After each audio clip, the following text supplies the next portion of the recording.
What is up, RotoGrinders? 2 hours nonstop. MLB DFS conversation starts right now. Yes, smash that like button. Do subscribe. Do turn on those notifications.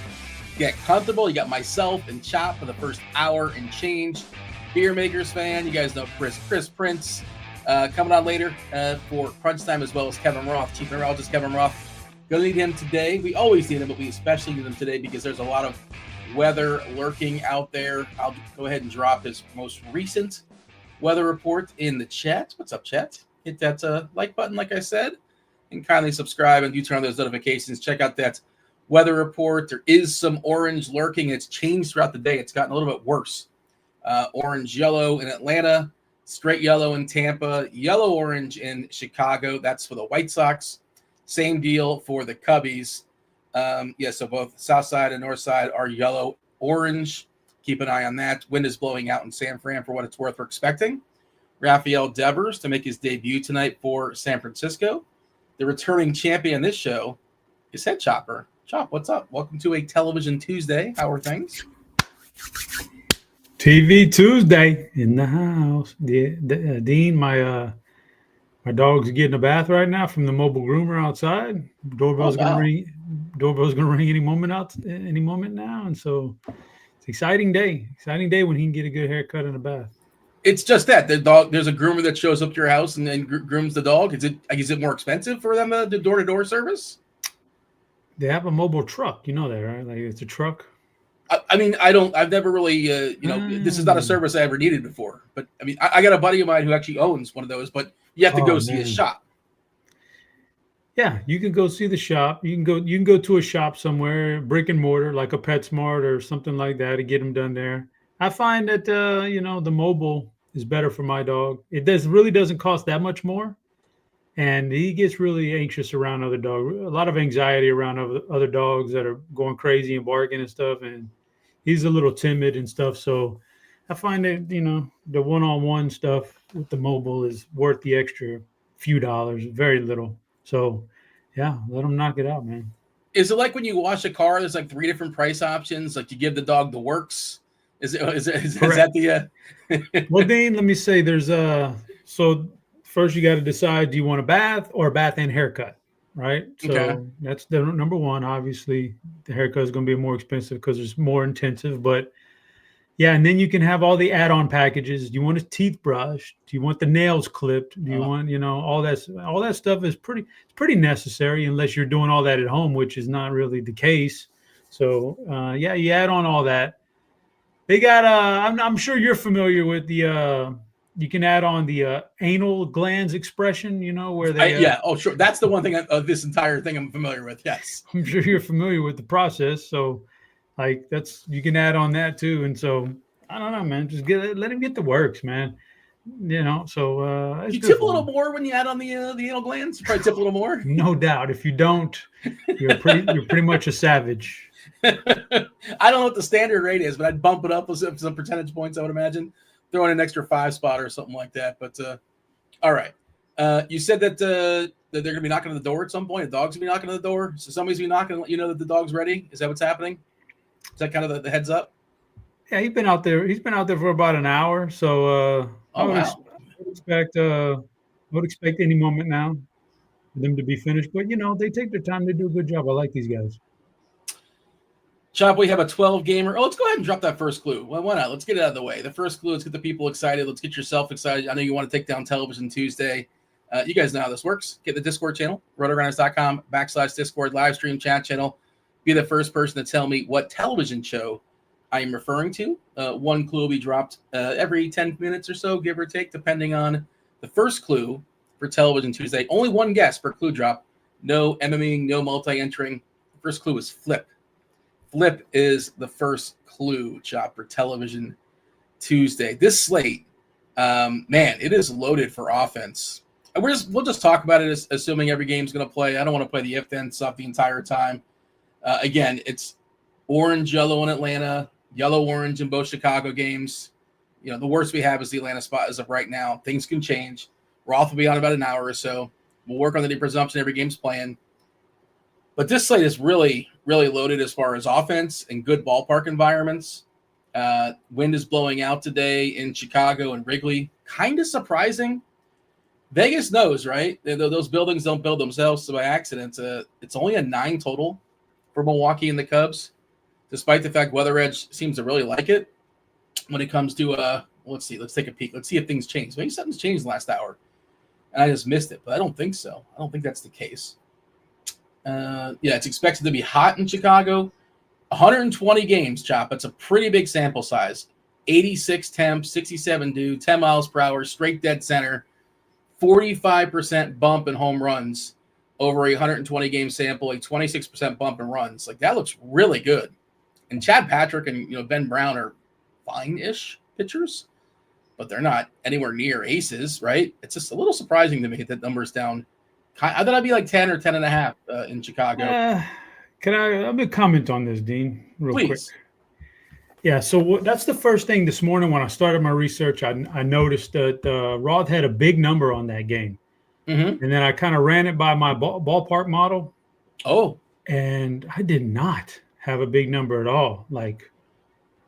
Nothing, man. Like, as far as just weather's concerned, like out there in Wrigley Field, maybe a slight bump, just a slight bump, nothing like that. And all things considered, with Wrigley being the way it is and set up the way it is, I didn't have any real advantage to a normal stadium as far as an average stadium in the MLB anyway. So I was surprised at that. Then, look at the numbers, like you said. Those are pretty low totals for those teams, especially Chicago at home with that offense this year.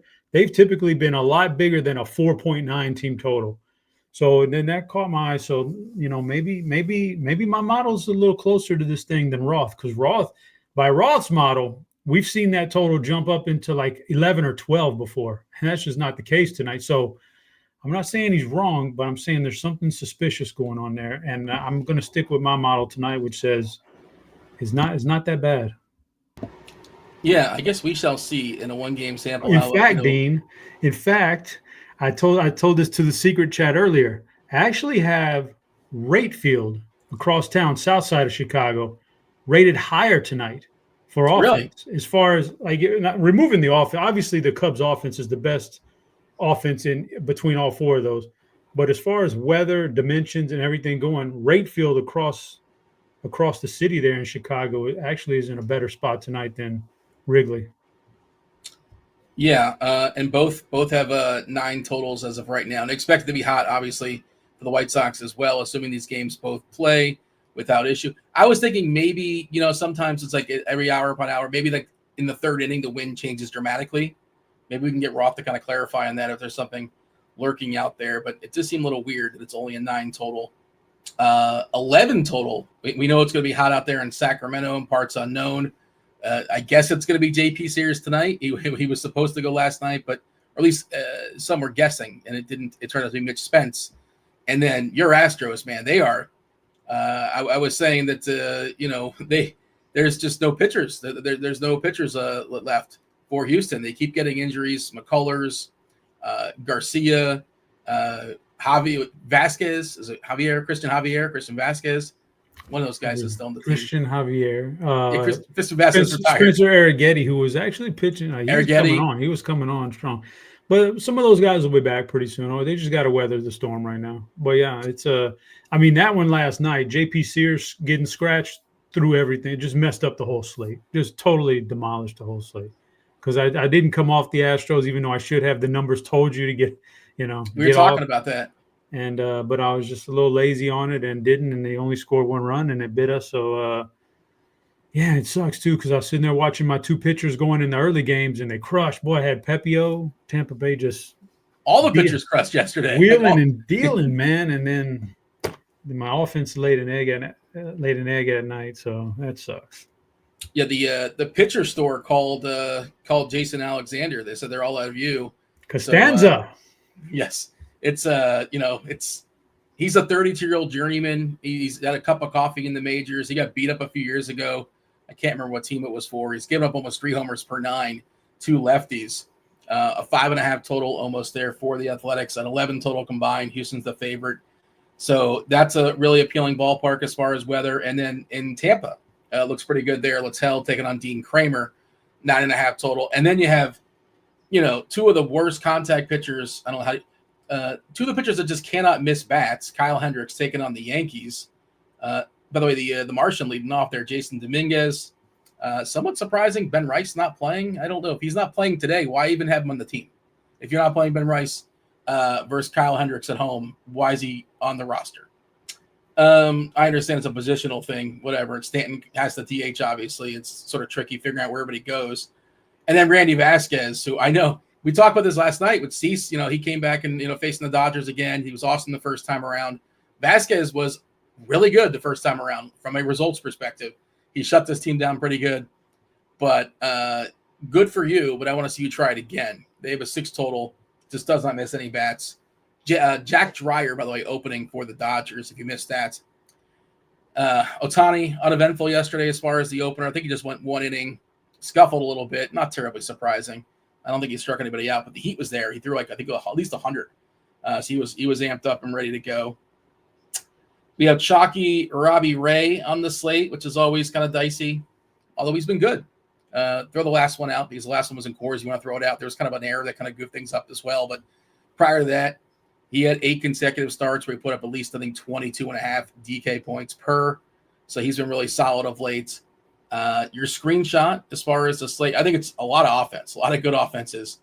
I'm curious to see what our board's going to look like, but I feel like it's going to be more teams than usual in the top tiers. We'll see. We start ranking the tiers, but what is your general overview before we dive in and talk about some pitchers?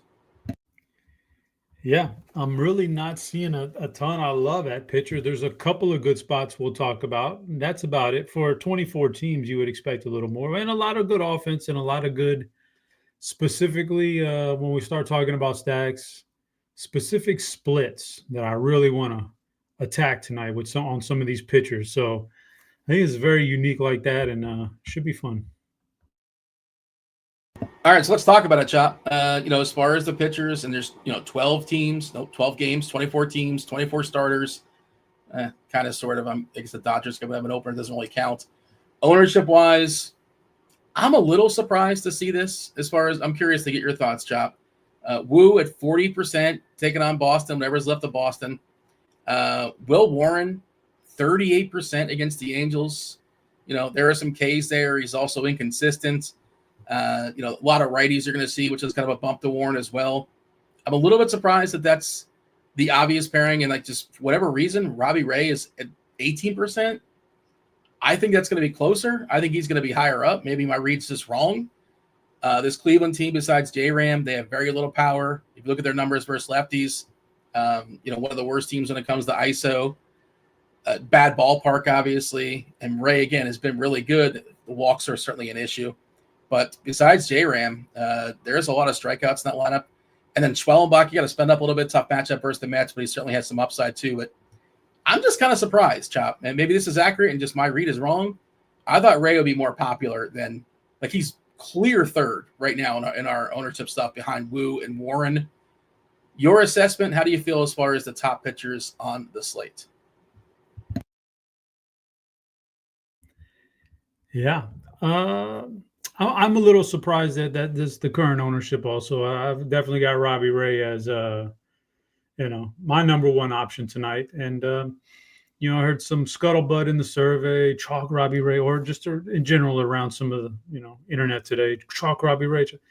I was gonna play Robbie Ray even if he was a little chalky. I just think he's in the most superior position tonight than anybody. But if you're gonna tell me he's not even that chalky, it's a lock and load for me. It's expensive, but that's fine, man. With 20 offenses, even if you count out the good pitchers, there's 20 offenses left. You can find salary savings all over the place if you need to get in, pay up a little bit more for Robbie Ray. Yeah, he's the clear number one guy for me. You get I'll pull up my spreadsheet here, Dean. You know what I'm saying? Let's pull up the spreadsheet here. Robbie Ray. Having a hard time locating him. All right. So first off, you get Cleveland. in this National League park that is probably the best for pitchers in baseball or close to it, depending on the weather. So they're telling you in Vegas with that 3.2 team total, Cleveland's not going to score very much. We know that they're not the offense they've been in the past. We've talked about that ad nauseum here. It's not the same offense. They salary cut this year. They got rid of some good hitters, and they brought in some guys that strike out a lot more. He's second on the slate this year in strikeout rate, 28.1% K rate. Got that going for him. There's a lot going on there with Robbie Ray. He's changed up. He's changed up his pitching arsenal this year. I think that may have a little bit to do with his more consistent approach this year. Like, there's just a lot to Robbie Ray that stands out tonight to make me believe he's the number one option on the board. Always prone. He's like a handful of guys, could always get into trouble with his location and walk a bunch of guys and do a bunch of stuff. But, man, he's been a lot better with his location this year, and it's led to some consistency. So, I don't know, man. I got a feeling Robbie Ray is going to be my first pitcher in on my lineups tonight. That's where I'm at as well, Chop. I feel the same exact way. And I wrote the same thing in the survey, basically. And I'm breaking the rule. Like, when Ray is chalk, you're supposed to run away. But I assume he was going to be chalk, and I don't think he is too chalky. Again, this stuff can change. We're still, 2 hours out before lock. And by the way, they're talking about the chalky stuff as far as hitters. I think there's so much good hitting tonight that just play the lineups you like. You tell me otherwise. I'm not terribly concerned about, how well-owned is this hitter going to be? How well-owned is his offense going to be? There's at least 6 offenses that I really like tonight. And just do the math. You got to cut it up in how many different pieces. And there's 12 games. There's going to be a lot of stuff that's like not as good. It's like 2% owned.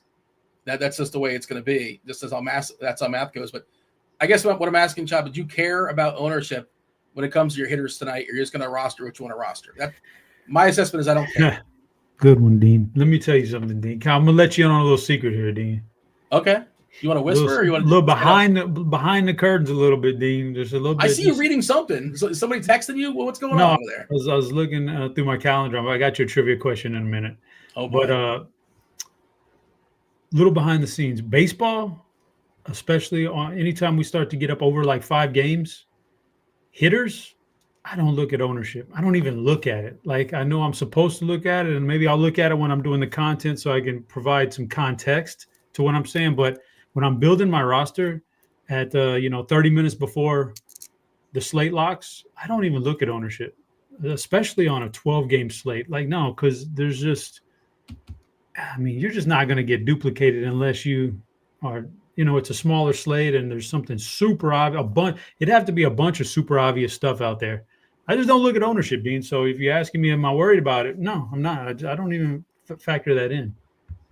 I would just say that for me, I mostly focus on the single entry stuff, and it can get condensed in single entry stuff where people play their quote unquote main lineup or their cash lineup. And I will run. I'm like you. I don't care about it for the most part. I generally agree with that thought process. It depends on what contest you're entering as well. But I just don't care unless it's like if I run the stuff in like 80% in an optimizer, I'm making 100 lineups, 80% land a certain player. It's like, okay, maybe I'll get it from that guy because that guy might be 40% on a 10-game slate, and I don't want that. And I'll get rid of one player that, especially if it's a player like, God, who's the one the second base India for Kansas City. It's like, are you serious? There's no way I'm playing this guy when 40% of the field's playing Jonathan India. Like this. That's the worst play in the world. Now, this has backfired. Every time Jose Altuve has been popular, I think he's homered twice. I'm fairly certain. There's like 3 or 4 times he gets hot. He knows when he's owned, and he performs well. And he might be actually kind of popular tonight, considering he's taking on Sacramento in a great ballpark versus a lefty. Get his decent shot there at 5 ABs, and he's second base eligible. Is he second base eligible still on PK? I think he is. I know he's outfield eligible as well. But there's a Hoosier saying banner says India is heating up. When he heats up, it's doubles. That's him heating up. He doesn't homer. I don't know what he has in the year. I think he might be doing a play on words there. I think he might be talking about the country, India. Oh, is that what's going on there? I don't know. Right on cue, by the way, Spidey Bomb number 1. I don't know if it wasn't planned, I promise you. Just sort of worked out that way. But Jose Altuve, who may be one of the more popular second basemen. I like that call. we're not quite at 50 likes yet, but you guys were talking about him, and that's who it was going to be. So I was like, all right, let's do it. But I will say, as long as the chat is mean to you today, Dean, I'm going to give an extra Spidey Bomb at 75 likes. Since shots fired. You completely as long as they're mean, just so I understand, they have to be. Yeah, you completely omitted me in your introduction. You were like, "We got the Crunch Time crew coming in. We got Chris Prince, aka Beer Makers fans. We have Kevin Roth, we're gonna need him with the weather tonight. And for this show, we got Chop." I was like, "Oh, okay, sweet. I'm not even here. I don't matter. Who am I?" I'm a big fan of intent. I think intent's an important thing. And do you think my intent was malicious, or am I just a terrible? Oh yeah, no, I think you came to in fight mode today. You came to attack me. My apologies, 1,000 apologies. TJ, you're always welcome to chime on this show, the next show. We got to spin all the plates. You keep us on the air. I got to be kind to TJ at all times. You throw up the clues. You throw the Spidey bombs up there. You communicate with Spidey. Communicate with Spidey. There are some other pictures being thrown out here in chat. I'm curious to get your thoughts, Chop. Abbott, this is the one game that's throwing me off. The Minnesota-Cincinnati game, Festa versus Abbott, good ballpark to hit home runs, obviously. If you look at all the pitchers in this slate, fly ball percentage, who are the top two pitchers when it comes to fly balls allowed? Abbott and Festa. But they're also good strikeout pitchers. So I feel like this is like an interesting game for tournaments, and I'm kind of afraid I'm not going to have enough of it. And I'm hoping for like somewhere in the middle. Like a 4-5 kind of game where it's just like not a lot of homers, just some singles and some doubles. Neither pitcher does great, not a lot of strikeouts. Abbott and Festa, how do they factor in for you? Again, Abbott at the season, 26.1% as far as Ks. The ERA is outrageous, like completely unsustainable. Good for him. He's got a 1.87 ERA. That's impossible. I shouldn't say impossible. Highly unlikely to sustain. His homer to fly ball in that ballpark is 7.2%. His BABIP is 227. Again, completely goofy. His lob, his left on base, is almost 90%. Again, that's outrageous. Eventually, and he's not been bad, but he's just completely outperforming, that 1.87 ERA, 3.75 Sierra, which, again, not terrible. Just you have a general thought as far as those pitchers, Abbott, Festa, and since I mentioned, I guess we'll talk about the game later, but any takes as far as Cincinnati, Minnesota? That's the tough game for me. Yeah, zero desire to roster either one of those pitchers in this game. So Great American Ballpark it's going to be tough.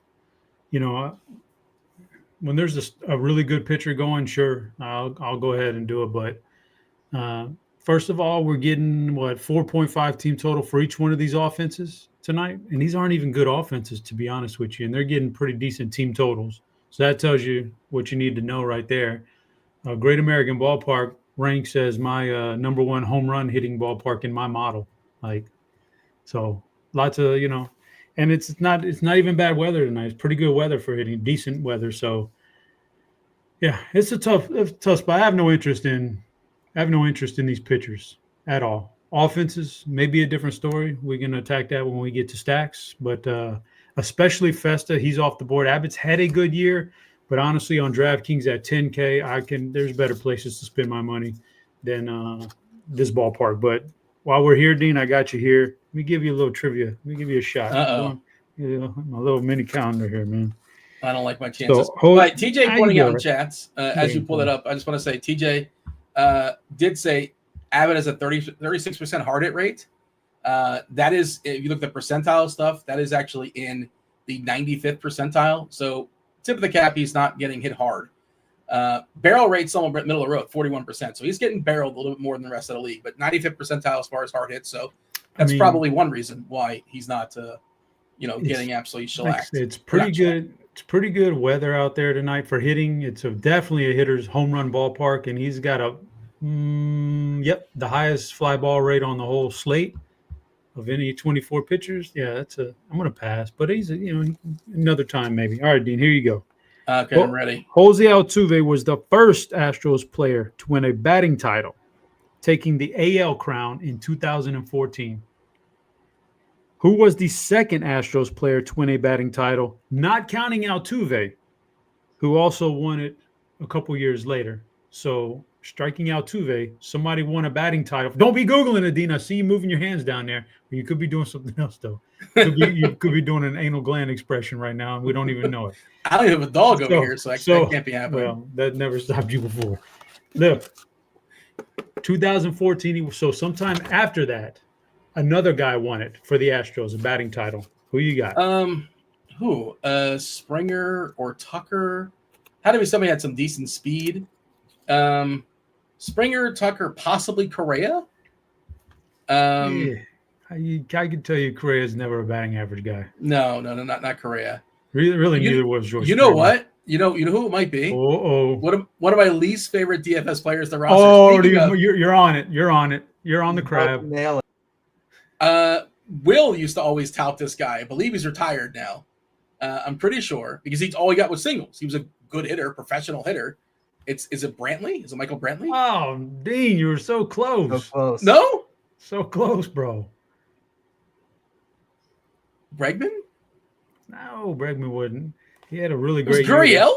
Oh, there you go. Now you I never would have got there. Never would have got there. I see it. Talk about a playoff-ready guy. I never would have got there. Playoff-ready. Wow, you didn't know that? You didn't think about Gurriel?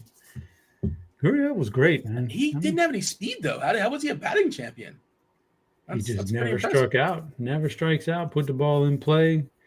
Always be ready. Okay. He was really good, Dean. Didn't know that. We missed the prime of his career because he didn't play in MLB for the prime of his career. We just got him on the back end, and it was really good, man. Anything else as far as pitchers that we should acknowledge? I saw some names being thrown out there in chat. I want to see if there's anybody we should mention. By the way, we do have some umpire stuff. The people like the umpire stuff, so I'll throw it out there. Of course, this is something you'd see on the Lineup HQ tool as we have the second clue dropped. Scrolling on the StreamYard, a lot going on here. Fire is the second clue. Chop there. I didn't even remember. I didn't even think about. You got two guesses. One. Okay, it's rollover minutes. Minutes. All right. Well, while we're here, Dean, let me get. I don't think we talked about. So did we? We didn't really hit up some other guys.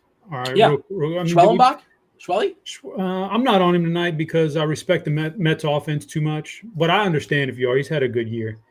Brian Wu is fine. I mean, Boston, like we attacked their offense last night. They didn't win the game, but man, like their offense, they gave it up to Logan Gilbert, who was on a pitch count, and he still got there. 10 Ks? Yeah. And so, like, we can go back to Brian Wu here, I think, and he's fine. I think you kind of vaguely hit on Will Warren, who's probably a great popular option at that price tag. Love that part of it. Some other guys, Dean, that I was debating Seth Lugo because, man, I just have such disrespect for the Texas offense. He just hasn't been the same guy this year. So I don't think I'm going to go that route. But at 7,800 on DraftKings, you could do worse. You know what I mean? Like this Texas offense is atrocious. Another guy I debated, but I'm not going to play him. But some of the things are pretty interesting is sticking the counterpart to Robbie Ray out there in that big ballpark for Cleveland. Slade Ciccone. Who's that now? Slade Ciccone. Yeah. like I think we're getting it was an eye opener when they're just assigning a 3.8 team. Now I'm a little scared of Devers coming in there and improving the offense, and he only gets to hit once every 9 guys, so he doesn't. Yeah, but I mean, it just it could improve. It could have a trickle down effect. I don't know, man. Maybe it doesn't, but he's there and he's an option. But the one guy I do have highlighted that I will consider tonight for various reasons: the price tag, the matchup, pretty neutral ballpark. Even though he hasn't been great this year, Jack Leiter. Like I'm kind of dig. I know it's weird, but if you want to get crazy in GPPs, one lineup. I think I'm playing Robbie Ray, and I'm probably playing Will Warren. But if I was running more than one lineup, Jack Leiter might be a guy just because the KC offense stinks, man. And like somehow they're getting a much lower, like a half a run lower than Texas in this same game, and Texas has to face Lugo. And I don't know. There's just something fishy about all that. I just don't think KC's very good, and I think this guy has a chance to maybe pay off that price tag. So that's just the only other name I wanted to throw out there. Just want to see if the roof was open today or not. I'm assuming it's closed. It's got to be closed basically going forward, right? It's too hot in Texas. I'm seeing closed as of now, but that's subject to change, they say. Yeah. Well, they usually like plan it out like 3 days in ahead. Like, I suppose they can change it. Yeah, roof is closed tonight. That makes sense. I assume it's, I don't know how close you are to Arlington, but I imagine the entire state of Texas is pretty hot these days. It's not that bad, Dean. It's really not compared to what like 95 here in Florida. I know that's the weird thing. We're at 92 right now, and that's the hottest part of the day. That's not that bad. No, 92. It's been 88 for much of the morning. No, this is like June, middle of June. We should be in the hundreds or up close to 100 here. I don't know what's going on. Global warming or something. All right. We should touch on Warren, but we kind of mentioned him in passing. He's one of the most popular pitchers in the slate. Do we think he is good chalk? Is the question. You said you're probably going to play him. I probably am too. I did want to see the specific matchups for Warren because you want to see as many right-handers as possible. I'm pulling up the stuff right now on Plate IQ. On the season, 32.1% Ks versus righties, a 109 ISO, which is really good, a 266 WOBA, which is excellent, and the walks taking a significant bump from 12.2% versus lefties to 8% versus righties. So how many righties do we have? I think it's 7, right? We have Sean Well and Rengifo. There is 7. It is not Iron Chef or Chopped, but I see what you're doing there, Chopped. That's pretty good. Not Iron Chef or Chopped. And I think you do the action there. Are you actually chopping? Is that what I saw in the corner of my eye? I think that's what I saw. No, I'm not even on the right track then, right? Am I on the right genre? I don't want to say. Because no, it might sway some people. I went for 2 guesses real quick there, Iron Chef, and then when I entered I pressed chopped, and then I pressed entered, and I thought, oh, there's another one. There's another cooking show that I should have done right now instead of chopped. There's like 100 cooking shows. Yeah, but there was one that I think could have been a better guess. But if you're telling me I'm not even in the right genre, then I'm not telling you that. I'm not telling you that. Okay, then. There's like 8 cupcake shows, I believe. Okay. Anything else you want to say as far as pitchers, or shall we scoot along? Scoot along like a dog that hasn't had his anal glands expressed in a while. Where is your dog? Is it been taken care of? Is it still lurking? Is it working overtime? He's still getting pampered? Yeah. Back in the door? Oh yeah. It takes time, Dean. My goodness. Okay. You're trying to rush him. Don't rush him. And you said he's shy around underdog. Does he like it though? Does the dog like it? He enjoys the works? I don't know. He doesn't speak to me about it, but I just know that like he's an aggressive dog. So when we're on a walk and he sees another dog, he's really aggressive to her. So I don't like that. Yeah. And then I get him. I take him to a PetSmart, and he sees all the other dogs back there. He hears them, and he starts shivering. So I know he doesn't like it. Getting that. So I just don't want to subject him to that. But that's nice. Yeah. Okay. No, I'm saying that's nice of you to not like put him in that situation. I was saying that's kind of you to be considerate. I wasn't being sarcastic. All right. Okay. I hope it didn't come off that way. That was not the intent. Intent is, of course, the theme of this show. Speaking of, has the chat been mean enough for them to get a Spidey bomb? There's a certain line. They can be mean, but only so mean. I don't know. That's up to TJ and Spidey, I suppose. Are we getting a Spidey bomb at 75? Because I feel like they haven't been that mean. Maybe I missed it. Any official call but here? There were a couple funny comments, and so we'll go with it. 75 likes, we'll get a Spidey bomb. I think we were right hovering around the button, but just short of it, if I'm not mistaken. So we'll get a second one at 75 likes, third one at 100 likes. Some of the guesses here in the Discord as we drop the third clue for today's Television Tuesday: Grey's Anatomy, Home Improvement, Pimp My Ride. I bet Chop was all over Pimp My Ride back in the day. I knew it. Better Call Saul. I don't know what Cold as Balls is. Is that a show? Cold as Balls? All right, hit the IMDb on that. Remote Control, Sanford and Son, best theme song ever. Yeah, let's go ahead and drop that third clue for the people. Maybe this changes some things. Third clue is Van. Flip, Fire, and Van. Van is our third clue. Tell me what TV show I'm talking about. Get in the Discord. Be the first person to tell me. Get yourself a week free of RotoGrinders Premium. What is that? Well, you get access to football content, baseball, basketball, hockey, MMA, PGA, WNBA, MMA. Did I miss anything? I didn't intentionally miss NASCAR because NASCAR is available for purchase a la carte. Otherwise, yeah, you get all the goods, all the bells, all the whistles, all the articles. You get the projections, the optimizer, anything you can think of under the sun for RG Premium. Get a week free if you're the first to tell me what show I'm talking about.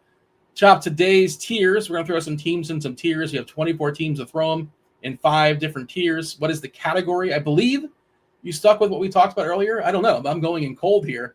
You told me you'd take care of it. I appreciate that. What is today's tiers category? Well, it's a National Eat Your Veggie Day or something like that. Something to do with veggies. So I just power rank some veggies. No big deal. You know, vegetables. Yeah. Vegetables. How rude of me. I'm sorry. I didn't officially say it. How did you celebrate Happy National Eat Your Vegetable Day to you, Chop, and to everybody hanging out in chat? Well, I'll have some. Do anything special? Yeah, I'll have some veggies later. You got to have some veggies, Dean, in your diet. You know what I'm saying? Like, yeah, it's all good. It's heart healthy. So, yeah. Oh, if we're gonna pull up the board, I'll let you know what. I'll just power rank some veggies here. Just my own personal stuff here. No big deal. You know, trying to. Can I tell you? Can I pitch a couple? Oh yeah. Okay, yeah. That's how we do it. Pitch a couple. Give me some of your favorite and least favorite veggies, Dean. I mean, I think the top should be like pretty clear for me at least. Corn, like 1, 2, and 3 will be some combination of. This is all your board: corn, potato, mushroom, maybe green beans, maybe carrots. Those 5, like 3 of those 5 will be in the top 3 for me. You have any that you really dislike? Squash. Squash is a bad one. Cucumber. Not a fan of cucumber. Let's see what else. I'm trying to see. Let's see. But broccoli's like, you can eat broccoli. Cauliflower is worse than broccoli. What's the worst possible? TJ, you got one? Kirkwood says he loves zucchini. That's a take. Derek says he's actually having squash tonight. All right. I was just saying that if you're counting potato, then potato is the number 1 by far. Yeah. Potato just the versatility. That, like, nutritiously, like from a nutrition standpoint, don't really fit with the vegetable category, but like literally, yes, obviously they are. Yeah, I mean, potato's kind of a cheat code. It's because it's, you can do things with it where it doesn't really do the powers of a veggie necessarily. But Chop, your board. What do we got? Let's give the old big reveal. Yeah, potatoes. Now remember, just because it's not on doesn't mean I don't like it or I do dislike it or something like. I just only have so many spots. Potatoes, they're just so versatile all over. Now, technically, you could debate if should be a true veggie or not here, but it is. We're gonna classify it as a veggie here, so it's in there. Carrots, it's a specific kind of carrot for me. I need my carrots cooked down, nice and tender, and I need them to be sweet carrots. Then I can just eat just bowls of that like cereal, man. I just lap it up. Yeah. So I'll do like carrots. Okra is in the middle tier for me. Okra is interesting. It's polarizing. Some people don't like the texture, the sliminess, the taste. And I'm not gonna eat okra, like out of a pan, sauteed or anything, but you fry it up the right way here in the South. And it's extremely good. So fried. Well, then it's no longer it's a vegetable, but then it's no longer. I mean, these are all veggies, but you can prepare them any way you want. Just like Brussels sprouts here at number 4, you can prepare it. People prepare Brussels sprouts in fancy restaurants, and it's supposed to be good. But man, anytime I've had Brussels sprouts, even in the good restaurant, yuck, gross, man. I can't. No, I'm a pass on Brussels sprouts. You can try to hide them in all that bacon and all that good stuff, but I'm gonna pass on Brussels sprouts. And celery, I just don't get it. Like, no, I'm hard pass, man. It doesn't taste good. It's crunchy. It's nasty. No, thank you, man. It has negative calories for a reason, right? It's like, do you want some celery with your wings? No. Keep the celery far away from my bag as possible, man. I don't need it. And I saw somebody. What about broccoli with cheese? That's another cheat code. We're not talking about broccoli with like accessories. Like there's no celery and ranch. It's just celery. Celery and some peanut butter. I don't mind. you can't add the accessories. It's you can, Dean. You can. It's all subjective. But I'll say this about broccoli: I don't eat it much. I don't eat it much anymore. But just straight up off of the stalk, like washed up real good. Just a little dip it in some ranch. Ranch is the like so good. Everything goes good with ranch, and ranch can cover up everything.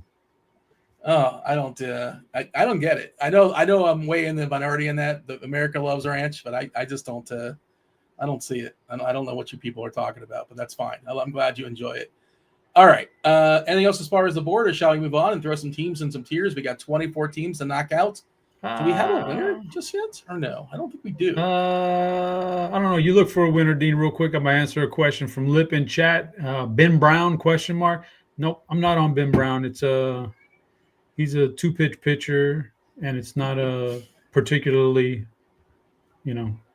tantalizing situation tonight for him. Milwaukee's good enough that I don't need Ben Brown. So no, I'm not on Ben Brown. Walker Buehler. He has his moments, but I just can't get behind Walker Buehler. The overall number is not good, so not on that route either. So the argument for Buehler is Seattle stinks and that ballpark's going to throw baseballs in. Very much so. And then the argument against him was sometimes just the quality of the pitcher. He's can be really bad sometimes. So I just don't even need to take the chance now. Like for me, it's pretty obvious. We got some guys at the top that I'll be playing, and that's that. But yeah, let's do it. Board time.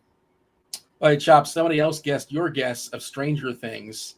It is not Stranger Things, or Dexter, or Hill Street Blues, or Van Helsing, which is not a TV show, or American Pickers, or Hell's Kitchen. We'll get there. The Vanilla Ice Project. I think, wasn't he like a home, like a renovation show, I think? Didn't watch it, but I feel like that was a thing. That was a good show. It was actually pretty good. Was it? Okay. Yeah. Shout out to Rob Van Winkle. Yeah. Okay. Let's get the fourth clue. Let's knock out the fourth clue. Let's get people excited in the Discord. Jake. Jake is the fourth clue. Flip, Fire, Van, and Jake. All right. Okay, Dean. If somebody guesses, don't tell me because don't verbalize it, Chop. If somebody guesses, don't say, "Oh, we got an answer," because I don't want that on me right now. Let me while you set us up here. I'm going to think about the 4 clues and I'm going to take a guess. Kyle Hendricks throwing baseballs in New York. New York's got a 5.5 team total. First time we've seen all season long. Jason Dominguez leading off. Dominguez, Judge, Bellinger, Stanton is back. He's batting cleanup. This lineup does look like a little bit fuller. The Angels are rolling out a bunch of righties against Will Warren. He's going to be pretty popular. Again, the Yankees are minus 250 favorites. Where are we throwing the Angels and the Yankees? Angels, Yankees. I took a guess for you, Dean, but dang it, man. I didn't get it. Man, I know. Let me see here. Man, I know Butthole didn't get it. The Butthole didn't get it, did he? I don't see what Butthole said, but I know he's been guessing in chat. Oh, he guessed the same thing you guessed. You guys are in line. Did he? No, yeah. He has another one that was on my short list. But, that was wrong. Okay. All right. Where are we at? Angels, Yankees. Let me pull yes, them sir. up, man. There's so many teams tonight. I'm having a hard time going through my sheet here. You do your pre-rankings. You got your sheet. Yeah, but there's 24. I got to look for the name of the team. All right. All right. So this one's a polar opposites here. Against Will Warren, I'll be playing Will Warren, so I have no desire to roster the Angels. It's just a tough lineup, and so he's got good numbers all the way around the board. Angels are a tier 5. I'm dropping them all the way to 5. Polar opposite is the Yankees. They're a tier 1 for me against Kyle Hendricks, who's 14.5% K rate. They're going to put the ball in play. They're at home. They get some short porch home runs out there. He's bad against both sides of the plate. He'll give up some fly balls at a pretty decent rate for you. So, and when he comes out of the game, which should be sooner rather than later, you get to attack a good bullpen. So the Yankees are a tier 1. Moving along, Chop. Second game on the board. D-backs, Toronto 9 total. Brandon Pfaadt, Chris Bassett. You got the Hound there. Toronto looks all right here against Pfaadt, who certainly had his moments of scuffling this season. I think this is a game that's going to be mostly ignored. Arizona's not going to get played either. Just going to be some good offenses that just don't get played. There's 24 teams. There's some really good spots. I don't really want to pick on Bassett. I'm curious where you're throwing the D-backs and Toronto. Yeah, Bassett's just good enough for me to put Arizona in tier 3. Don't really see how I'm gonna stack them too much tonight. But Toronto, that's another story. I'll go tier 2 on Toronto, mainly because the disparity in the bullpens here. Arizona's going to face off against a pretty good one when that starting pitcher comes out. Toronto gets a piece of a probably bottom 10, bottom third bullpen in the league. So I'll put Toronto in tier 2 here. Toronto tier 2, and you have Arizona in Okra. And okay, I was looking. I'm like, why can't I see 4 teams? It's because the Yankees are always kind of like barely visible to me. They're up top with potatoes. Minnesota, Cincinnati, 9 total. Cincinnati, the slight favorite. Great ballpark to hit baseballs. Andrew Abbott taking on David Festa. 2 good strikeout pitchers. Abbott's been incredible this season from an ERA perspective as well. L.A. De La Cruz has been on fire. I think he's gone. Is he 4 straight games now with a home run? Always a potential slate breaker. He's got some wheels as well if he gets on base. Byron Buxton could do the same. He can double dong, wouldn't surprise us. And I also mentioned earlier in the show, the 2 pitchers with the highest fly ball rate are in this ballpark, in a home run ballpark. So I feel like if you want to lean into variant stuff, you can get outlier outcomes potentially. Your thoughts as far as the Angels, the Reds and the Twins? Yeah, Abbott's good enough, even in this ballpark, to put Minnesota just in tier 3 for me. So Minnesota's a tier 3. Cincy, on the other hand, I think they've got a better matchup here at home. I'm going to put them in tier 2. I think that, there's some pieces to this offense that are all right. Both these guys, big fly ball pitchers in this ballpark. Could get dicey, but I'm going to lean on Cincy being a little bit better. Reminder that Spidey Bombs are lurking. TJ jumping on the show, joining BeerMakersFan, Kevin Roth for crunch time around 6:10 on the East Coast. I think we got a bonus one at 75 likes. At 100 likes, I believe we're getting another Spidey Bomb. So hit that like button, do subscribe, turn on those notifications. I'm giving a refresh. Okay, refreshing weather, Chop, and I'll go ahead and drop this in chat for the people, and I'm sure maybe we can get to producing TJ to show it on the screen. Looks like we have a little bit of an update. Yellow, orange, okay, so basically the same. I didn't want to write the same thing twice, but I think it kind of changed. I'm pretty sure it changed a little bit. Yellow, orange in Atlanta, so it looks like the risk has gone down a little bit. Storms are absolutely booking it towards Atlanta. Will arrive pregame. The good news, that means they'll be quick to clear as well. He's expecting a brief late start and then play ball, as if the Storms were never an issue. Yellow, green in Tampa. And we have a big old blurb here for the White Sox. I won't read it to you guys, but again, Roth coming on in about 25 minutes or so. He'll give you some clarity as far as weather. Just keep an eye on that. Next game up, Chop, it is the Mets. The Mets in Atlanta, 8.5 total. Spencer Schwellenbach, David Peterson. I want to say 2 good offenses. I know Atlanta's been kind of disappointing this season. Eli White, by the way, batting second. What does that mean? Who is not playing? Who got moved? Who got shuffled around? I'm trying to figure this out, Chop. Who's not playing for Atlanta? Who got moved around for Atlanta? Why is White batting second? I can't quite figure this out, but he's batting second today for what it's worth. Taking on David Peterson. Also sort of a pinch hit risk, too, with the lefty for Peterson, possibly, depending on the situation. But, probably a game that's mostly ignored, despite the fact we have 2. At least the Mets are pretty good. No Verdugo. I guess Verdugo's not in there. What do you got? Mets, Braves.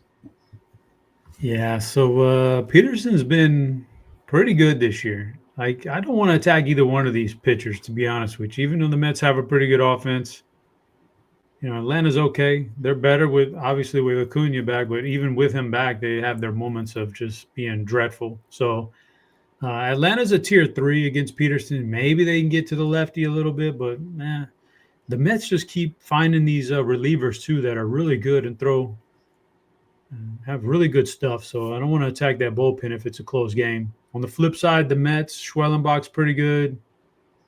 Yeah, I'm going to go tier 4 for the Mets. I don't really there's just more stackable spots for me than this game. I guess there's a press conference going on right now with Devers being introduced to the media out there at San Fran, and he just was quoted, "I'm here to play wherever they want me to play." So totally different attitude for San Francisco. Obviously, he's not going to play third base with Matt Chapman. and maybe he'll DH, maybe he'll play first. I know they have a big-time prospect, big power hitter at first in the minors at AAA, so maybe that's their long-term guy at first base, but it looks like he's a little bit more open to being playing wherever for San Francisco. Chop, where do we put the Braves? Where are the Braves going? Braves were a tier 3, Mets tier 4. Next game on the board, Baltimore, Tampa, 9.5 total. Dean Kramer taking on Zach Littell. Littell's another guy that's going to have a lot of home runs this season. Not a great ballpark to be giving up homers, of course. It's going to be 85-ish, the wind blowing out a little bit there in St. Pete, Steinbrenner Field. I know Baltimore's been pretty gutless in the season, but they have a lot of cheap pieces. Even their good players are cheaper. Gunnar Henderson seems a little bit too cheap considering his skill set. On the other side, Brandon Lau, one of the best, power hitters for second baseman of the season as well. Your thoughts? I like this game a fair bit. Baltimore and Tampa. What say you? Baltimore, Tampa. I do like this game quite a bit, Dean. Baltimore, like Lytle's okay, but he has his issues. Some issues. Can't strike guys out, and I don't know. He'll give up some home runs. So I'm gonna put both these teams. I like Tampa too against Kramer. So I'm putting them both in tier 2. These are 2 tier 2 teams for me, both of them. Baltimore, Tampa. Both going in tier 2. I don't know. The pitching is, I think the biggest thing for me here, the pitching is not like super impressive. And this is Steinbrenner Field. It's a minor league ballpark. It's really good for hitting, and so gotta attack it when we can, even with average pitching. Yeah, Steinbrenner Field. It's a duplicate of Yankee Stadium without all the frills, obviously. So yeah, obviously for lefty power, it plays really well. I saw the third Spidey Bomb did drop for the people. It was Kyle Tucker. Great win there in Chicago. Worth noting, he's dealing with a finger. He's got a finger that Craig Counsell said that Tucker is not completely 100%. I'm not saying you can't play him, but it looks like his power has been down of late. 1 home run in the last 20 games. Just kind of eyeballing it. It's been a while. What helps that though? Winds. 10-mile-an-hour winds and almost 90 degrees. Yeah, I don't know what to do with that. I don't know how to quantify it, but I think it's of note, right? And I don't know when the pain started hurting as far as his finger. I can't point to that, but I can just tell you, looking at his game log, he's got 1 home run since May 10th. So that seems bad. But again, maybe today's the day it all turns around. I don't like to be a game log watcher, but it is, I guess, at least of note. Devers will bat third and DH in his debut today, which is not terribly surprising. Yeah, that's where he's going to be most likely going forward. Chapman is hurt, so maybe they play him third in the meantime on occasion, but they're not playing him there tonight, and maybe that's just the way it's going to be going forward. We'll see. Okay, 5th clue. Let's drop the 5th clue for the people here, Chop. Clue number 5. It's Burp. Flip, Fire, Van, Jake, and Burp. Those are your 5 clues for today's Television Tuesday. Chop, you got to get your last guess in. People in the Discord are all over it as well. It may or may not have been guessed already. May or may not have. I won't tell you, but it may have been guessed. It is not Rick and Morty, Chop. Are you a Rick and Morty guy? Not really, but it feels like you are. So your kids, I feel like your kids probably are. No. No? Kids are too old for that. Wait, hold on. Your kids are too old for that, but I'm not too old for that. Is that what I just heard? I mean, how old are your kids, or how young am I? Dean, you do live the life of a teenager. I was slacking you this morning, and you were sleeping till 9 a.m. That's late, man. What? 9 a.m. is getting up late? That's teenage. That's teenage style right there. Your kids are out of school right now, aren't they? Just debatable, Dean. Isn't school? I mean, I don't know if school's out all over the country, but I know it's out in Florida at least. I mean, regular school's out, but if you got to go to summer school, your ass got to go to summer school. Fair enough. Understood. Okay, let's move along. Let's talk about St. Louis. St. Louis taking on the White Sox. Shane Smith, Matthew Liberatore. Again, keep an eye on this one as far as the weather. You said before you like the temperature and you like the wind. Just assuming that the rain goes away, we could have something that's interesting here.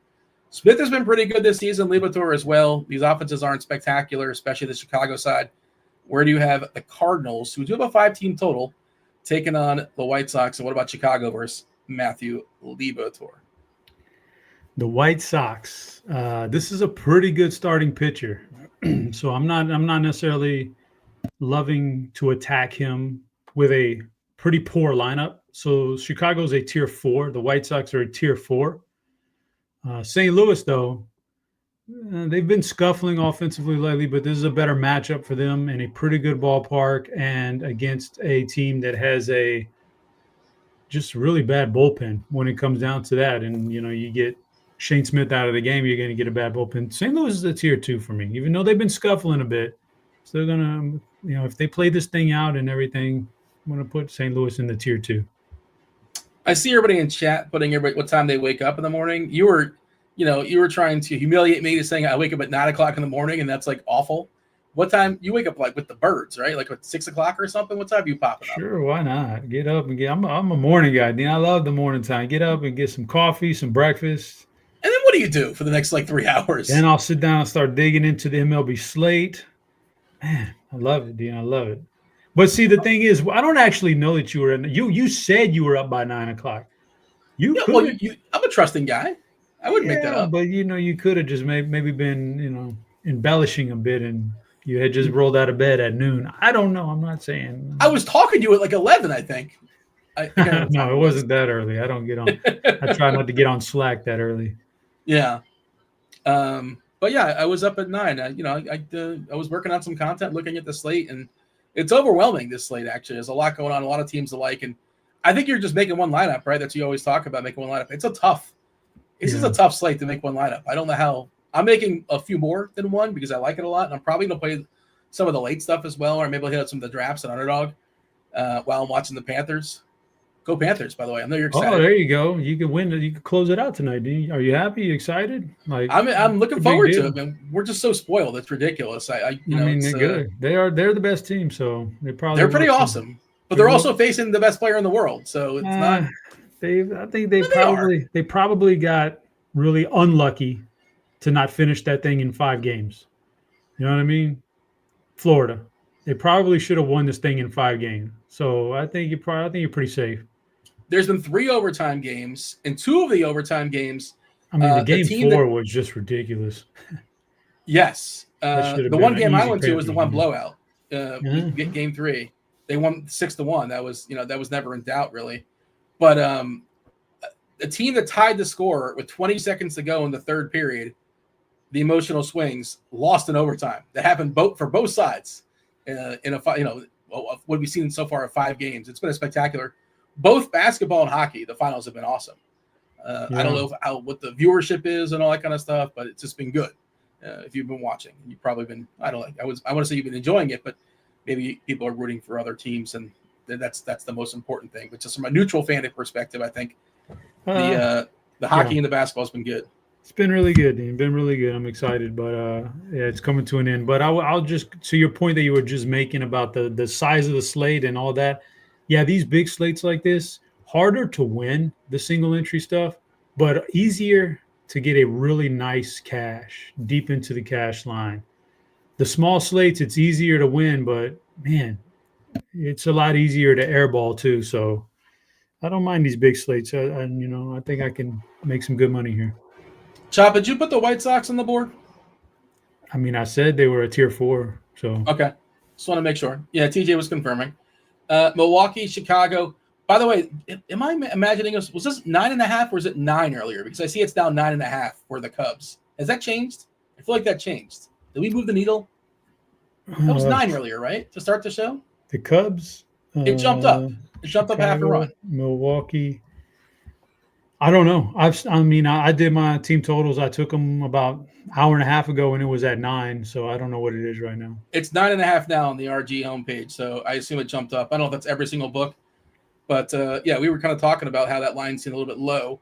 Chad Patrick, Ben Brown, they're not terrible pitchers, but also the conditions look like they're favoring the bats, despite just the 9.5 total. Where do you have Chicago and Milwaukee on your board? What happened, Dean? I'm going to tell you exactly what happened here, Dean, because my model has updated its stadium factors. The wind now is more coming around to what Roth had earlier in the day.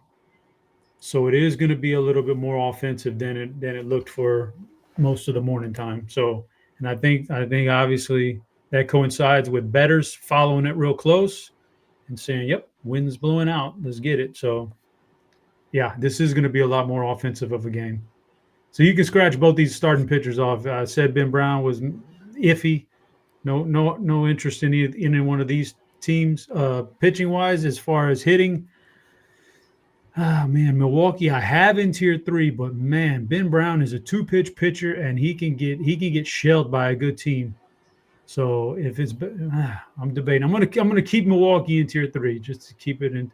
Chicago's definitely a tier 2, but with this late surge in weather, they could certainly be a tier 1 on anybody's board. But I'm gonna keep them in tier 2.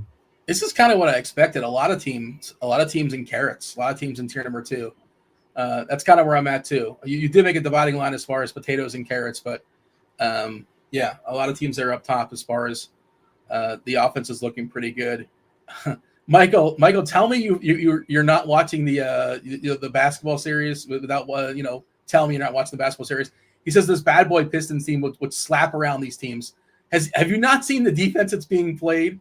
Billy and Beer would be pulled out of his shorts. You got to be out of your mind. Pistons would not come within 40 points of either of these teams in a single game. They would get destroyed, ran out of the gym. I know it's killing nostalgia, but the bad boy Pistons would get absolutely wrecked versus both these teams, especially OKC. I know, Chop, I'm sure you've been watching as well. You've been doing shows on it.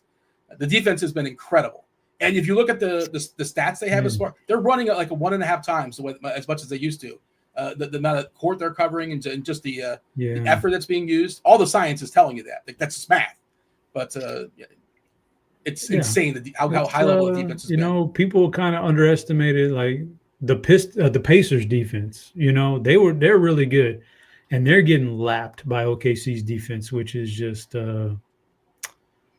really good, man. That I tell you, Dean, it's not the big trade that you need to make. That does it. It's the little stuff like the Caruso Hartenstein thing. Giving up Giddey for Alex Caruso was the needle mover that's going to win him a title. Probably. It's just versatile defender like that can play 40 minutes and just cover everything. So yeah, defense is pretty awesome out there in this series. All right, KC, Texas, Jack Leiter, Seth Lugo, 8 total. This to me is kind of one of the games that sort of lost on the slate. Tell me where you're throwing the Rangers and the Royals. Yeah, I mean, I'm not great, not super highly interested in these because the offenses, they both stink. They both just don't have good offenses. Not like we're getting some big, massive park factors working here in our favor. It's an average ballpark at best. And so, Seth Lugo has been a solid pitcher. He's been a little bit off this year. He was really good last year. I'm putting Texas in tier 4. In KC, they're trying to call up guys. They're trying to spark something, but it just, they're still just to me a bad offense. So yeah, if Jack Leiter has some control issues and you run him out of the game early, maybe you could do something. Otherwise, KC's a tier 4. I just don't like it, Dean. Just like all those teams up top, too good. I need something to stand out. I need something that jumps out for me, and this game doesn't have it.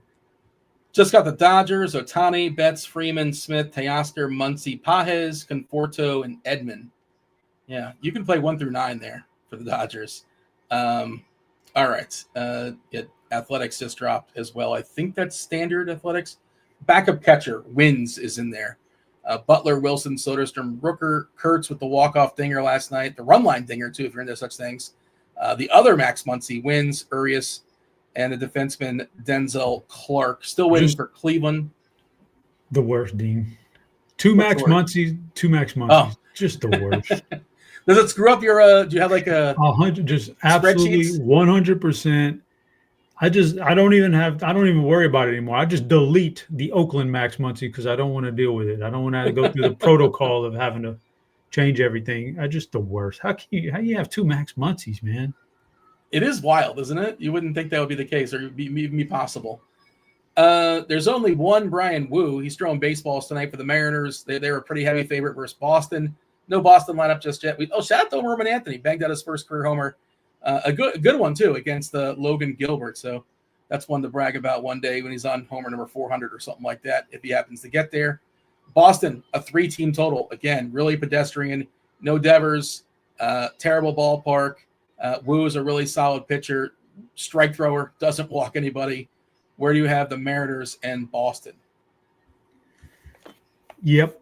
Boston, not a great spot. I'm gonna put them in tier 5. I just don't want to stack them tonight in this position. And Seattle for me is a tier 3, only because Buehler can be bad sometimes and he can get run out, and then you're not a great bullpen for Boston. So yeah, I would put Seattle in tier 3 just in case, but Boston's a tier 5. I just don't have any interest in that. All right, the Angels got some company. The Red Sox are joining them there in celery. We have the Knockers coming up as well. Get excited for the Knockers, as well as the BBP suggestion of the day. 3 more games to go. We did get a winner for today's Television Tuesday, and wouldn't you know it, back-to-back. We went back-to-back as far as Peterman. Peterman took it down both days, yesterday and today. Chop, do you know the answer? Did you get the answer just yet? I'm not sure if you watched this. Your kids might. I'm not sure if they're old enough or young enough to watch it, but they might. I do not know the answer, but I'd be very curious. So go ahead and give it to us right now, Dean. We'll take a little break from the board for a second. So flip was the first clue. Flip is something you do. In the name of the show, like these things are flipped. Famous thing, or it's the one thing you flip. You flip a lot of things. You flip cards. You can flip a lot of things. Fire in the opening scene to this show, they change it all the time, but one thing is a constant. Their restaurant always sets fire. There's a grand reopening, there's an opening, there's a grand reopening, but in the opening scene, the credits, a fire happens. And also in the opening credits, it was 2 homages to the opening credits. They have a van, and later on seasons, they would change the name of the van. All the time would have kind of like a pun in relation to rats or extermination. I think Rats All Folks was the original name of the van, but they would change the van name, some kind of clever pun. So that's the first 3 clues. If you know what I'm talking about, you know what I'm talking about. The 4th clue is pretty straightforward. We're talking about baseball, Chop. Jake. I say Jake in baseball. Who's the first person you think of besides the guy from Major League, the catcher? Jake in Major. He's probably playing baseball tonight. We just Bowers, talked about him. Jake Bowers. Well, no. He might be. No. He's playing for Jacob Wilson. No, it's literally Jake. Jake LaRavia, the basketball player. Yeah, I don't know. Dude. He would crush the Bad Boy Pistons. Jake LaRavia. Jake Berger. You know Jake Berger. And of course, Belch. Burp was the 5th clue. Belch, Burp. The name of the family, the Belchers. Bob's Burgers? Bob's Belchers? Are you aware of Bob's Burgers? Have you seen the television show? H. John Benjamin? Never seen it, and I can't really say that I've ever even heard of it, to be honest with you. Oh, come on. It's like the Simpsons, like Family Guy time slot. Bob's Burgers? No, Bob's Burgers, not Rob. Bob's Burgers? Yeah. No, never. I don't think I've ever heard of it. I was not a Simpsons guy, so that whole time slot was not really my cup of tea. Well, it's not the Simpsons, but like it's in that sort of like Venn diagram. If you like the Simpsons, you're probably like Bob's Burgers. Not for me, so didn't know. Yeah. Sorry, I was drawing dead today. Okay, fair enough. Yeah, there's been 15 seasons of it that's being told you in chat, but yeah, if you're not into it, you're not into it, so be it. But if nothing else, you've probably seen like 15-second clips or advertisements while you're watching the Cowboys or something like that. Okay. Boston and Seattle, we just talked about. We got 3 more games. We have crunch time knocking on the door momentarily. Robbie Ray's taking on Slade Ciccone. 7 total. Great ballpark to throw baseballs. We're going to see the debut of Rafael Devers. Going to be batting 3rd tonight. I don't think there's no official lineup just yet, but that was the tease at the press conference. Ray, one of the more popular pitchers on the bump. Cleveland striking out more these days. No official lineup, but that's the estimation here. That's the projection outside of J-Ram and Santana and Kwan. Everybody else will strike out, theoretically. Where do you have the Guardians and the Giants? The Guardians are a tier 5, zero desire in this ballpark. Even if you get to Robbie Ray and he walks guys and, he's having a bad get. How much can your stack really pay off in this ballpark? I just don't. There's too many other options. That's a tier 5. San Fran, I'm putting them in tier 4. I really wanted to fight to put them in tier 3 with the addition of Devers. But I'm not going to do it. They're a tier 4. It's a bad ballpark. It's still probably a very marginal offense. So tier 4, Frisco. Tier 5, Cleveland. All right, Chopper, 2 more to go. Your Houston Astros, 5.5 team total in Sacramento. No lineup just yet. We're expecting a pile of righties to take on left-handed JP Sears. Jason Alexander is the last man up here. They got him from the pitcher store. Not much left as far as the arms for Houston with all their injuries. Taking on an Athletics team that, at least in the front end, is pretty appealing. Where do you have the Astros and the Athletics? Jesus, Dean.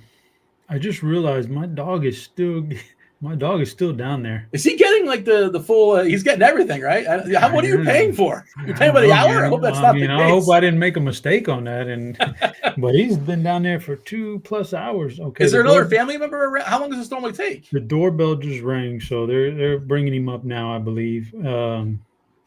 They send me pictures every so often of how he's doing, like trying to make him look happy. Now he's not happy, I know that. But they brought him to smile. They send pictures to like try to make it look like he's having a good time. But so they send me a picture. Yeah. Okay. They just rang the doorbell. They in. So he should be good now. But that's a long time. Can we get an appearance? Is that possible, or is that too much of that's too much. Green screens blocking the way, doors tweet locked. Out a picture or something. The people want to see an after shot.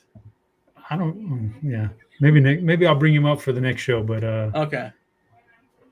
I'm trying to eavesdrop. All right, Houston and the Athletics. Houston, the Athletics. Yeah, Dean. Oakland is a tier 2 for me.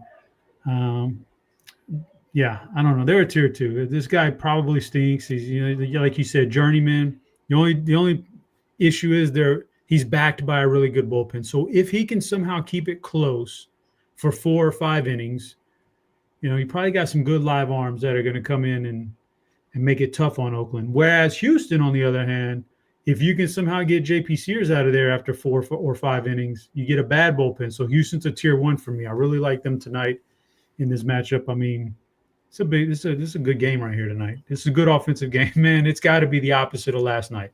It's got to be the opposite. So it buried me last night. Now it's time to unbury me tonight. Yankees put up 0 runs last night and 11, I believe. It's hard to predict sometimes when it comes to baseball. Last game before we get to the knockers, before we get to the old BBP suggestion, the Dodgers have a 6 total taking on Randy Vasquez and his inability to strike anybody out. Now, he's skated by an ERA. His ERA is pretty respectable, actually. 3.57, but the Sierra says otherwise, 5.56. The XFIP 5.6.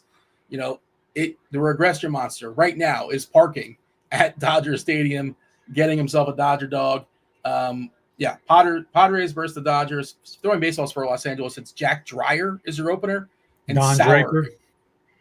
Not Jack Draper. That's Draper. Mad Men. Yeah. Jack I haven't Dreyer, seen that. Draper. One of these days we'll get to it. You know what? Hot take here, Dean. I tried to watch the first few episodes. It just didn't do it for me, so I stopped watching. But, I mean, maybe I'll give it another shot one day. Okay. Yeah. I've heard great things, but it just didn't get the juices flowing, Dean. I heard the same thing. And Sauer. Sauer is the presumed long man. Not that you're considering rostering Sauer right now, I believe. Yeah, Dean. So basically, it comes down to I don't like these situations for offenses where you got an opener, long man. You don't know what you're going to get out of it. It makes it tougher for the hitters. So I'm going to put San Diego in tier 3. So they're a tier 3 team for me. Vasquez, man, buddy, get your shoes on. Get ready to get ran from that mound because he can't. I wrote in the survey today. He almost walks as many guys as he strikes out. It's a terrible ratio right there. You mentioned the ERA, the XFIP, Sierra, everything says bad pitcher. Man, they know this guy. They spotted him. Like, this is a bad spot for him. LA's a tier 1. There's no doubt about it, especially the left-handers early on in this game. He's always had an issue with getting out left-handers. Man, yeah. Easy Dodgers tier 1. 11.9% as far as the walks, 13.9% as far as the Ks. Yeah, again, almost a 2-run difference as far as Sierra versus ERA. The xFIP confirms it as well. 6.7% swinging strikes, just faced the Dodgers and somehow skated by. Lightning doesn't strike twice, they say, right? I'm with you. I think the Dodgers just pummel him, but you can always just hit the ball hard and hit it to the wrong spots, and goofy things happen, and you end up like putting up basically no runs. We're expecting a delay for Mets Braves. I know Roth coming in here shortly. I'm going to throw it to you before I will do a little quick summary of the board. If you guys are joining us, Chop power ranked vegetables. It's National Vegetable Day. Hopefully you all celebrate it accordingly. Tier number 1 is potato. We got the Yankees, Chop's Astros, the Dodgers. Tier 2 is really white cluttered. It's got Toronto, Cincinnati, Baltimore, Tampa, St. Louis, Chicago, and the Athletics. Lots of offense on this slate. Okra, Arizona, that's Minnesota, Atlanta, Milwaukee, Seattle. The Padres, Brussels sprouts in the 4th tier. That's the Mets, the White Sox, Texas, Kansas City, and the Giants. Devers is playing tonight officially. And celery. Celery is the bottom tier. It's got the Guardians, Boston, and the Angels. Chop, give the people the knockers. Give the people the BVP suggestion of the day. All right. BVP suggestion of the day. No, Kirk, I did not try to get you to watch Bachelor in Paradise. If you watch Bachelor in Paradise, that was on your own accord. By the way, I fully expect Kirkwood to make an appearance at a movie theater this summer with the re-release of Brokeback Mountain, the 25-year anniversary. It's coming back? It's a great movie. Yeah, great movie, dude. I saw it in the theaters. Maybe you and Kirk should watch it together. Maybe you could road trip. Maybe you could trick him into the popcorn bucket trick. I'll share a bucket of popcorn. I'm sure you guys would. BVP suggestion of the day, Dean. Not an actual gotta have this guy suggestion. Jose Altuve, if he makes the lineup, get out there. Jose Altuve, man, get him out, get him in there. I like this one against you. Numbers looking juicy. Wasn't that far off. His teammate wasn't that far off. Jeremy Pena. So one of them will make the lineup. One of them will be good. Jeremy Pena's got. They're both going to make the lineup, right? Most likely. I mean, but we don't have a lineup. I'm just saying. You never know. Jose needs a day's rest. He's 35 years old, so you never know. Yeah. I don't know. But suggestion of the day: Jose, backed up by Pena, just in case. All right, Dean. Knockers. Come on now. This is what the people are here for, Dean. Melons? No, the knockers. The knockers. Oh. No. I was thinking of Sacramento again. The best knockers. Well, some of the best knockers, Dean. You see at the beach. You want them beach knockers are good. Beach knockers are off the charts. Okay. We're going to Tampa, a beach city, a city with beaches. Tampa Bay, Tampa, Florida. Gunnar Henderson, Adley Rutschman, knockers of the day. St. Petersburg. There you go. All right. I did take a peek as far as the BEP for Altuve. 9 for 22, 4 singles, 3 doubles, 2 homers, a couple strikeouts as well. Matt Olson has got 4 hits and 4 homers versus David Peterson left on left. I don't know if that does anything for you. I guess not enough for your algorithm, but they've been waiting in the wings long enough. We have TJ, who's got a bunch of takes for the people for sure. You got the Beast of the Nights himself, BeerMakersFan, and Chief Meteorologist Kevin Roth. He's got his work cut out. Lots going on around, I guess Chicago is the main spot. He'll talk about it here in a second. Let's do it. Let's segue right to crunch time.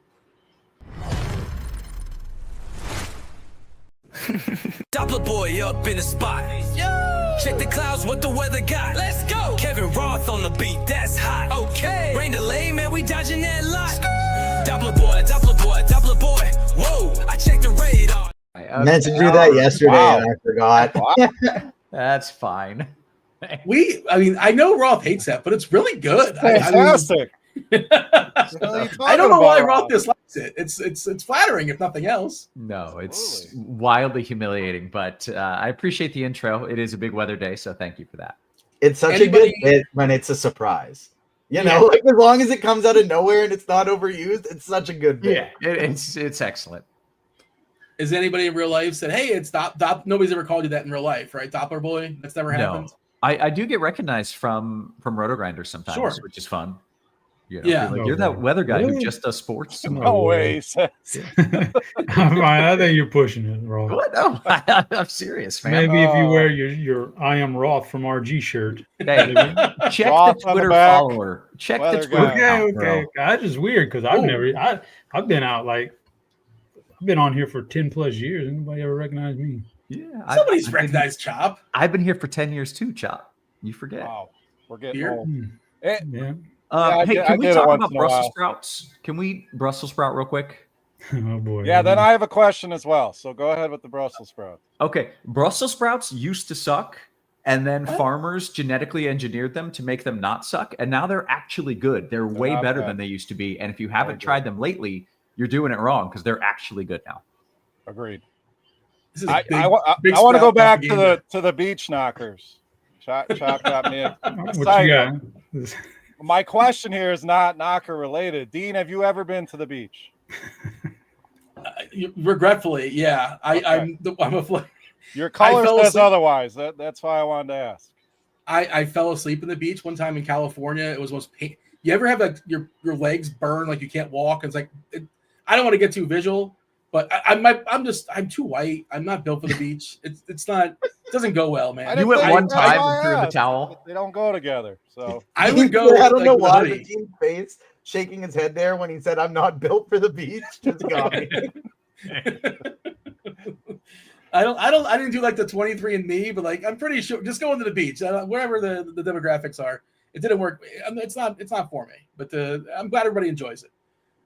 Roth, we have a lot of weather. I guess we can myself and Chop can probably step aside and get out of here, and you can knock out some weather stuff for us because you wrote a lot of words. It feels like you get your day cut out for you, and you've kind of bounced around with different ideas, and the colors have changed on us several times.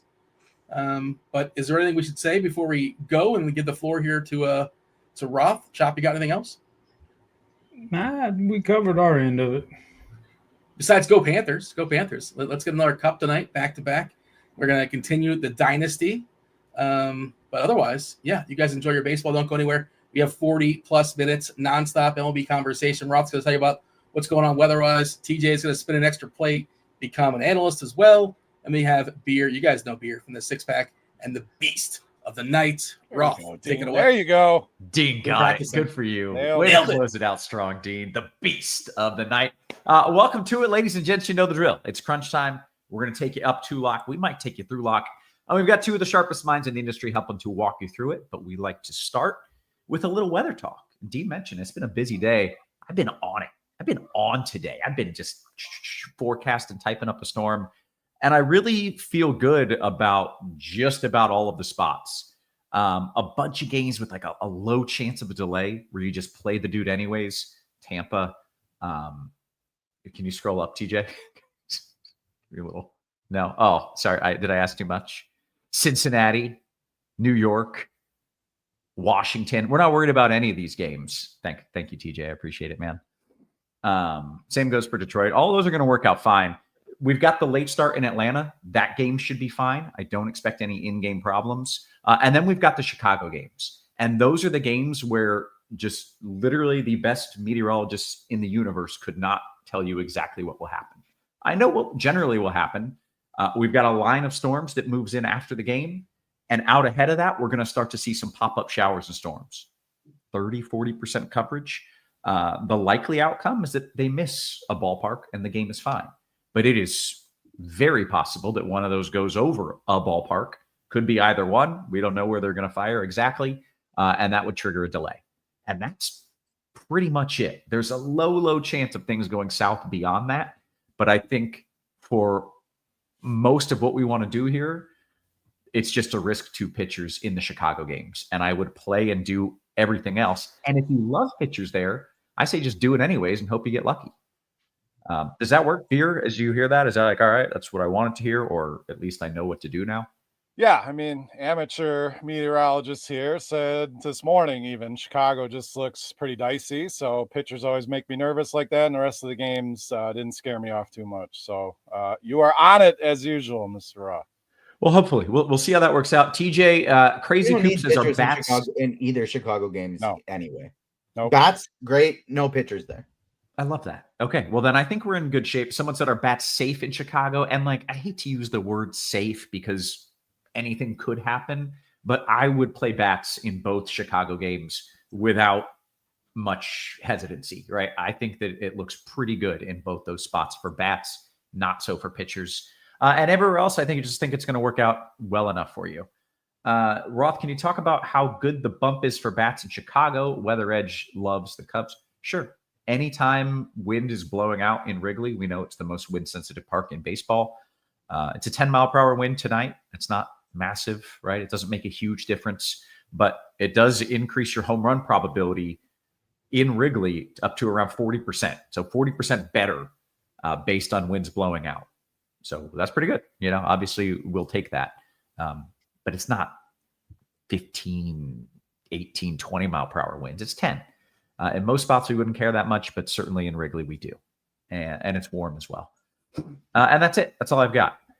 Anything else, TJ, you need me to go over? Nope, don't think so. You crushed it. We did just hit 150 likes, so it's time for Spidey Bomb number 4. So I'll check some odds, and next time you throw it to me, I'll have it ready. Okay, very good. Well, let's go ahead and dive into the slate, because now with the weather stuff out, we can talk about some of the pitchers. Beer, I hear we don't want pitchers in Chicago. Where do we want pitchers? The slate is interesting. There is a lot of bats that are either values or underpriced, even on DraftKings. Some of the prices really surprised me. So it really opens things up where you can either stack up your favorite team or, as we're going to talk about, spend up at starting pitcher. So I'm going to disagree a little bit with some of the projections and things. And I'm going to talk Brian Wu here, who seems to be the favorite on this slate, and seeing upwards of 46, 50% on him. That makes me a little bit nervous. I like the pitcher. I like the matchup here. Some of the upside that we've seen has been capped on him. So if he's going to be 45, 50%, and TJ may disagree, and I would love to hear the other side of things on him as well. But that one makes me a little bit nervous. I would rather go up to a Robbie Ray, spend that money that you have, the savings in the bat. I love the matchup much more for him. The ballpark, obviously very favorable there. And he does carry that upside to give you 10, 11, 12, that slate-breaking strikeout upside. Can Wu do it? Yes. Do I see him doing it in the spot? I do not. So I prefer Ray to Wu if you're spending. Cash games and even eating some ownership in tournaments, I love this spot for Will Warren, who's been all over the board, no doubt, but it can't set up any better. I mean, this guy has a higher strikeout rate against righties each of the last 2 seasons. We're talking over 32% this year, over 34% last year. The Angels strike out at the highest rate in all of baseball against righties at over 26%. And 7 of these starters are right-handed bats who all strike out above 23%. So you couldn't draw up a better spot for Will Warren. So his ownership makes sense. He's a little bit too cheap. Cash games, that is my guy on both sites. And even in tournaments, I'd rather eat the ownership on Warren, get different at the other spot or with some bats than to do it with Brian Wu. So those are my main 2 pairings. I don't love a lot of mid-range guys like Andrew Abbott. It feels too expensive to me. Not spending there. Peterson, tough matchup. Don't like that one. So if I am going cheap, I will roll the dice on Dean Kramer. I don't love it, but to me, he's probably the best value at 6,600. But it's really a lot of Robbie Ray, Will Warren for me, and mostly avoiding Brian Wu tonight. Okay, there's a lot of other guys. I'm seeing people ask, let's see, Bueller. Bassett. Anybody else, Beer, or is it really just mostly Warren and Ray for you? Those are my main 2. Again, Kramer if you need some value, and then it'd probably be Seth Lugo as that, if you didn't want to get up to Ray, you want kind of that mid-range pairing. Warren and Lugo would probably be my guys. So not really interested in Bueller tonight. I think Ben Brown was brought up. Don't really love him tonight. So really limited pool. Brandon Pfaadt has been a mess. Don't really want to go there. It's again, we have some high-end guys that you can spend on, but I don't love the spot for Wu. I really don't love the ownership. Andrew Abbott, too expensive, like I said. So Warren, Ray, Kramer on the cheap, and then Lugo, another mid-range guy I like. Okay, good stuff. TJ, it's interesting to have so many games and so many pitchers and to see Beer with such a condensed pitcher pool. Where do you stand? ran the exact same spot in terms of the really condensed pitcher pool, and I disagree with the cheap and mid-range shots I want to take a shot on. Not that I'm saying the beer's wrong by any means. I'm just taking a shot on different guys. But up top, 100% the same page. Like, I'll show my exposure here. I fully faded Brian Wu. I'm playing 150 lineups. I have no Brian Wu. I think that's bad chalk. To me, Will Warren and Robbie Ray is the clear top 2 pitching pairing tonight. And then as my tournament guys, I do love David Peterson and David Festa. The Davids today are the guys that I'm going with. It's a scary matchup against Cincinnati for Festa. It's a terrible ballpark for pitching. This is a good strikeout guy who I feel like people aren't really realizing his pitch count is going up each game. Got all the way up to 86 that last game. Maybe could see him in that 90 pitch range today. He's really cheap, good strikeout guy. Cincinnati has a lot of power and they also have a lot of strikeouts. So it's like a very high risk, high reward type situation. And it's the same for David Peterson. Really good pitcher, really tough matchup, but he's projecting for incredibly low ownership and he's good. And so I'll just take a shot. Hope the Braves have been scuffling a little bit lately.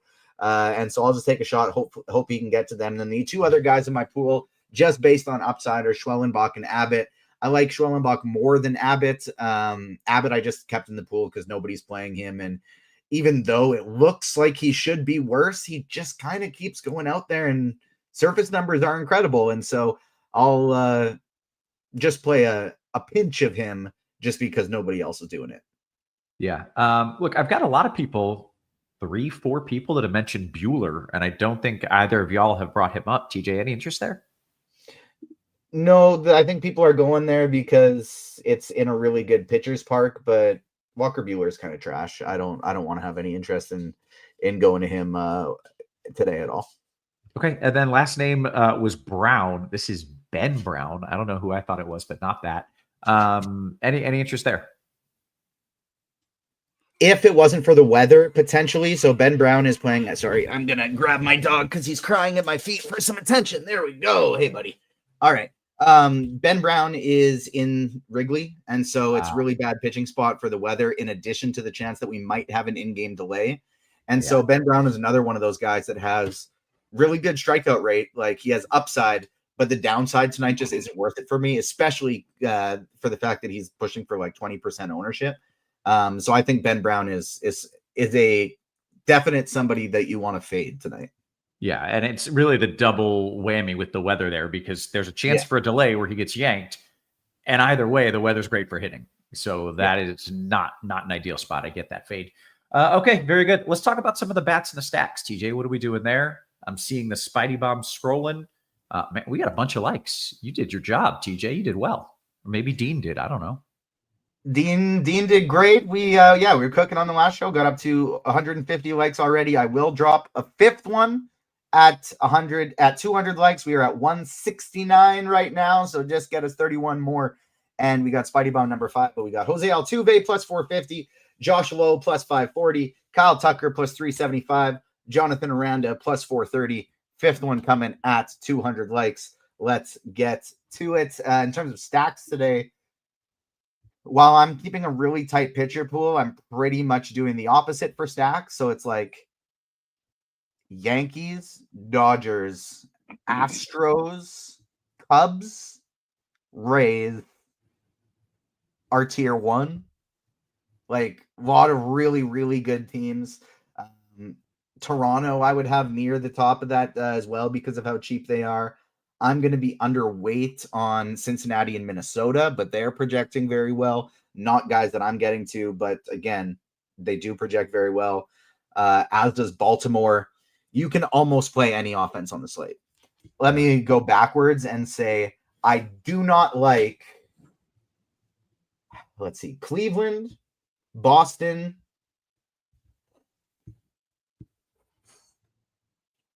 that's the only 2 teams on the slate I don't think I would play.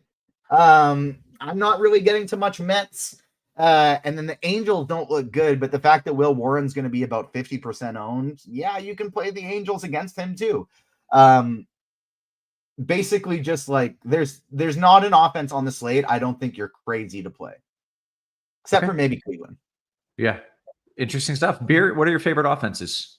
Like you said, there's a ton you can go to. If Cheese was here, he would list off 22 teams and feel good about them all. And I think you can definitely make the case for a lot of those teams. So I've narrowed it down to my top 6, little 6-pack of stacks here. There we go.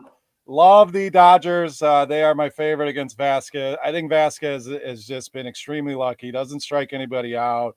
You walk guys, and then you face a power team like the Dodgers. It's just a recipe for disaster. I know he did all right against them last time. I think second time around, they really do some damage tonight. So I'll put them number 1. I have Houston number 2 against Sears. I mean, it's the ballpark. We have the total. Some great prices on these Houston bats. I mean, you can stack them up pretty easily. And Sears, he's had some good starts, but he's also a guy that can get blown up. So Houston number 2. Everyone's favorite, the Baltimore Orioles, biggest disappointment, but really like the spot tonight for them. Another high total game, so they're 3. Yankees 4. That one doesn't need much. I have the A's at 5, and I agree with Toronto. They are my number 6. Some good value bats in there, and I think they're going to be pretty low on tonight. And roof open there as well, which should be a little boost to the bats. Okay, good stuff, guys. Let's go around the horn. Let's talk position by position. Already the folks are clamoring for some home run calls. We'll get to those as well. But Beer, why don't you start us off with a little catcher talk? I think this is a great spot to save some money. Again, the big dumper is always in play. You have the money. You can make it work. No issues with that. But I have 4 or 5 guys here under 4,000 on DraftKings that I think are all viable tonight. Salvador Perez, it's only a matter of time before he picks it up. He's all the way down to 3,100. So tremendous value on him. If Diaz makes the lineup for Houston, I haven't seen their lineup yet. Love him at 3,300. Kirk hitting lead or clean up tonight against Fott at 3,800. Jeffers, a guy that hit lefties extremely well last year. He gets Abbott tonight in that hitter's park. He's only 36. And if you really want to get cheap, Caro from the White Sox hitting cleanup at just 2,500. So that's 5 guys under 4,000. So, and again, Perez at 3,100 really stands out as being too cheap. And no, it's been frustrating. This guy's been a good hitter for a long time. So I'd rather be out ahead of that than wait, and then you're paying 4,500 on Salvador Perez. Yeah, makes sense. TJ, your favorite to catcher? And there we go. All right. Yainer Diaz is my favorite guy here. I have twice as much of him as anybody else today. Love the Houston call. I'm big on them as well. I think he's the cash catcher that you want to go with today and the top overall play. I've been really high on multiple slates, and it's just been going really well for me on this super cheap White Sox catcher, Edgar Quero. I don't actually know if I'm saying his name correctly, but I do like him. I like this guy quite a bit. And Alejandro Kirk, either in a J stack or in a one-off. William Contreras in the Wrigley Wind. Austin Wells, I always like playing at the back of the Yankees lineup. Will Smith, either as a one-off or in a stack. Diaz and Quero and Kirk are going to be my top 3, with probably Smith is my favorite spend up. Outside of that, it's just whoever's in your stack. Yeah, fair enough. First base. Top guy for me at first base is going to be Nick Kurtz. He's just way too cheap. You can find him featured in today's 6-pack as well. $2,800 on DraftKings is egregious. $2,800 on FanDuel is too cheap, but $2,800 on DraftKings is egregious. And so he is my top play here, followed by Shohei Ohtani. Spend all the way down, spend all the way up. And then my mid-range guy is Jonathan Aranda. He's the 4th Spidey bomb. Love the Rays today. Great weather, tiny ballpark, and a pretty good hitting matchup too. So love the Rays today.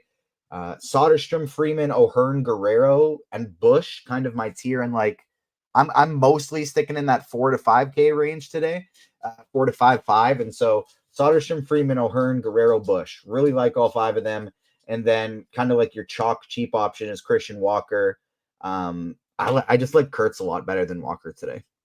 Yeah. Okay. Beer, another spot that seems like you got a lot of options. What are you doing at first? Yeah, I love Kurtz. A shout out. Appreciate that on the 6-pack. 2,800 is ridiculous. Now he's, he was hitting 7th, 8th, then it was 6th. Now he's up to 5th tonight. This guy's got a big time pedigree. Started out slow, but he has been red hot. I mean, you look at some of the numbers over the last month, the ISO's up near 450 against right-handed pitching. So Great spot for him. He would be my cash game play for sure.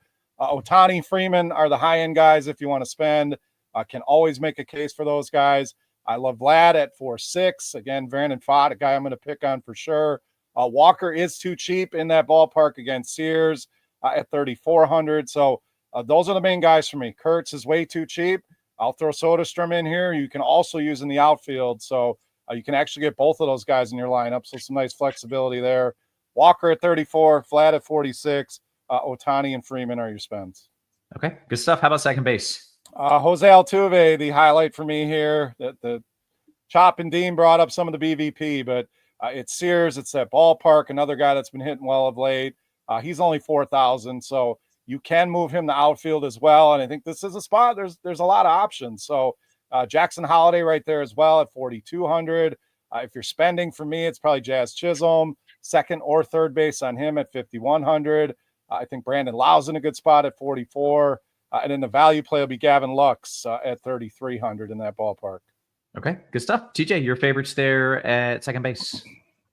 Altuve for me too, just absolutely smashing lefties this year. And it's exactly like Beer said. Tiny ballpark, great weather. J.P. Sears given up a bunch of home runs. It's just recipe for success. Brandon Lau, another guy I love today. Those are going to be my top two highest owned alongside Jazz Chisholm. Those are the three today that I have over 10%. Everybody else is single digit ownership for me. So Altuve, Lau, and Chisholm, three different tiers, expensive, mid-tier, cheap, and those are the three I'm going with the most today. Only other guys I'd really want to shout out would be Semien, Castro, and Jimenez because they're all cheap. Okay. TJ, how old is Jazz without looking? Don't look. 25? Beer? 29. Hey, split the difference, and you guys nailed it. He's 27. 27. I thought he was older. I was with Beer. I thought he was like 29, 30. I was surprised to see 27. Anyways, things I learned. TJ, take me to shortstop. Shortstop today, or third base today, actually. Thank you. Yeah, you're right. And so Max Muncy going to be my top guy at the position. Absolutely love Muncy today. You can play Jazz at third base. Isaac Paredes I like. And then there actually is somebody I have tied with Max Muncy today, but I know Beer really likes that player as well, so I'll throw it to him. Oh, Okay. come on. You can throw out the name. What a gentleman. My All right, Blue Jays. what a It's guy. Addison What a Barger guy. Day.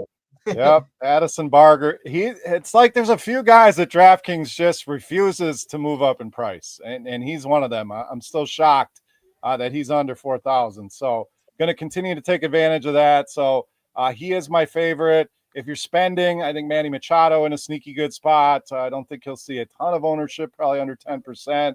Muncy was in the six-pack today. The OG Muncy, let's be clear now. We have to differentiate our Max Muncies. You got the Dodgers. You got the A's guys. So I'm going with the Dodgers version here. Paredes, as TJ mentioned, and then Jordan Westbrook. I love the Orioles tonight. He's hitting cleanup at a good price. But Barger's my favorite. Muncy, my second favorite. And Machado if you want to spend. Good stuff, Beer. Let's go to shortstop.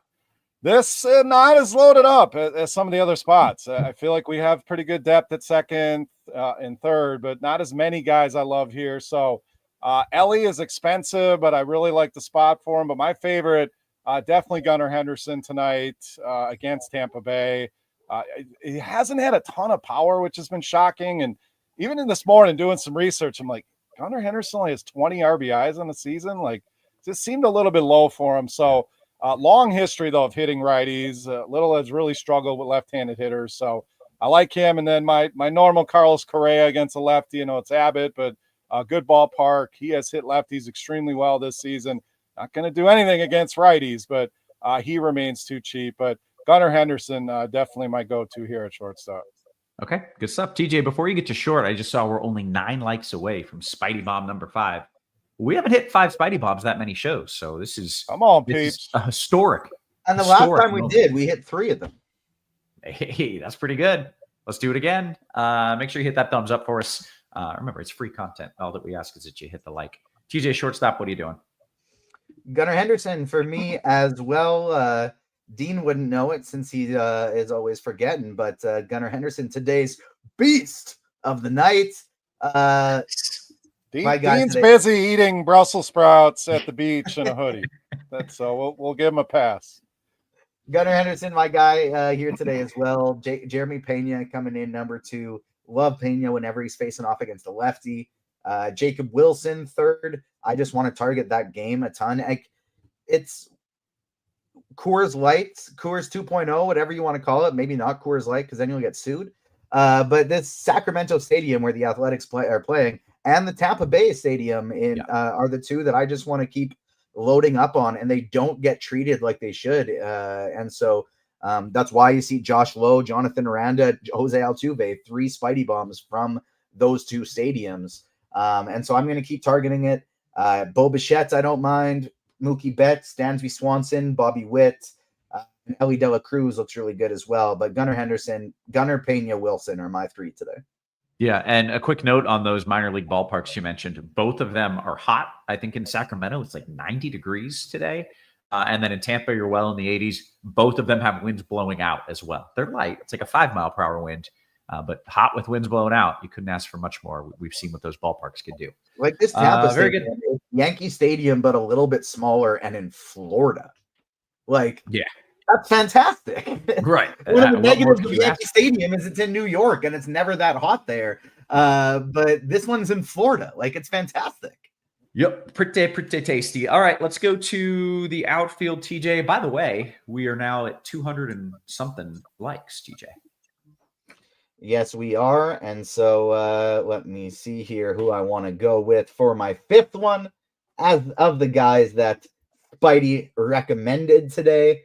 How about we get TJ to do a 6-pack and you guys get us to 250 likes? And I like we'll have a 6-pack of home runs. I got a couple as well, so let's have a home run party here. Let's make it to 250. I love that challenge. Number 5, we're gonna go with plus 350 Max Muncy in that last game. We love the Dodgers today. And so I actually got him at 425 on my site earlier in the day. So I really like me some Max Muncy there.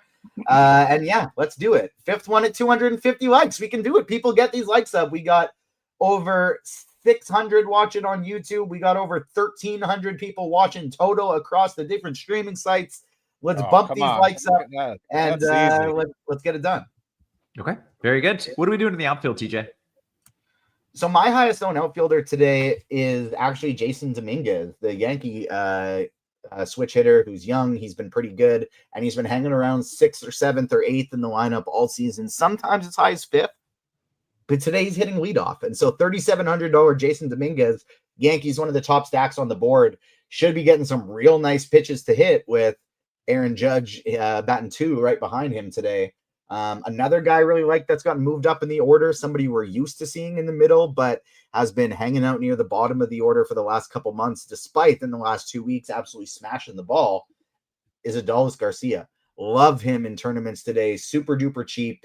Altuve and Barger and Ohtani, you can play all of them at different positions, but I like him in the outfield as well. If I'm spending up, Pete Crow Armstrong and Kyle Tucker are my 2 favorite options. And then Josh Lowe, another Spidey bomb in the mid-tier.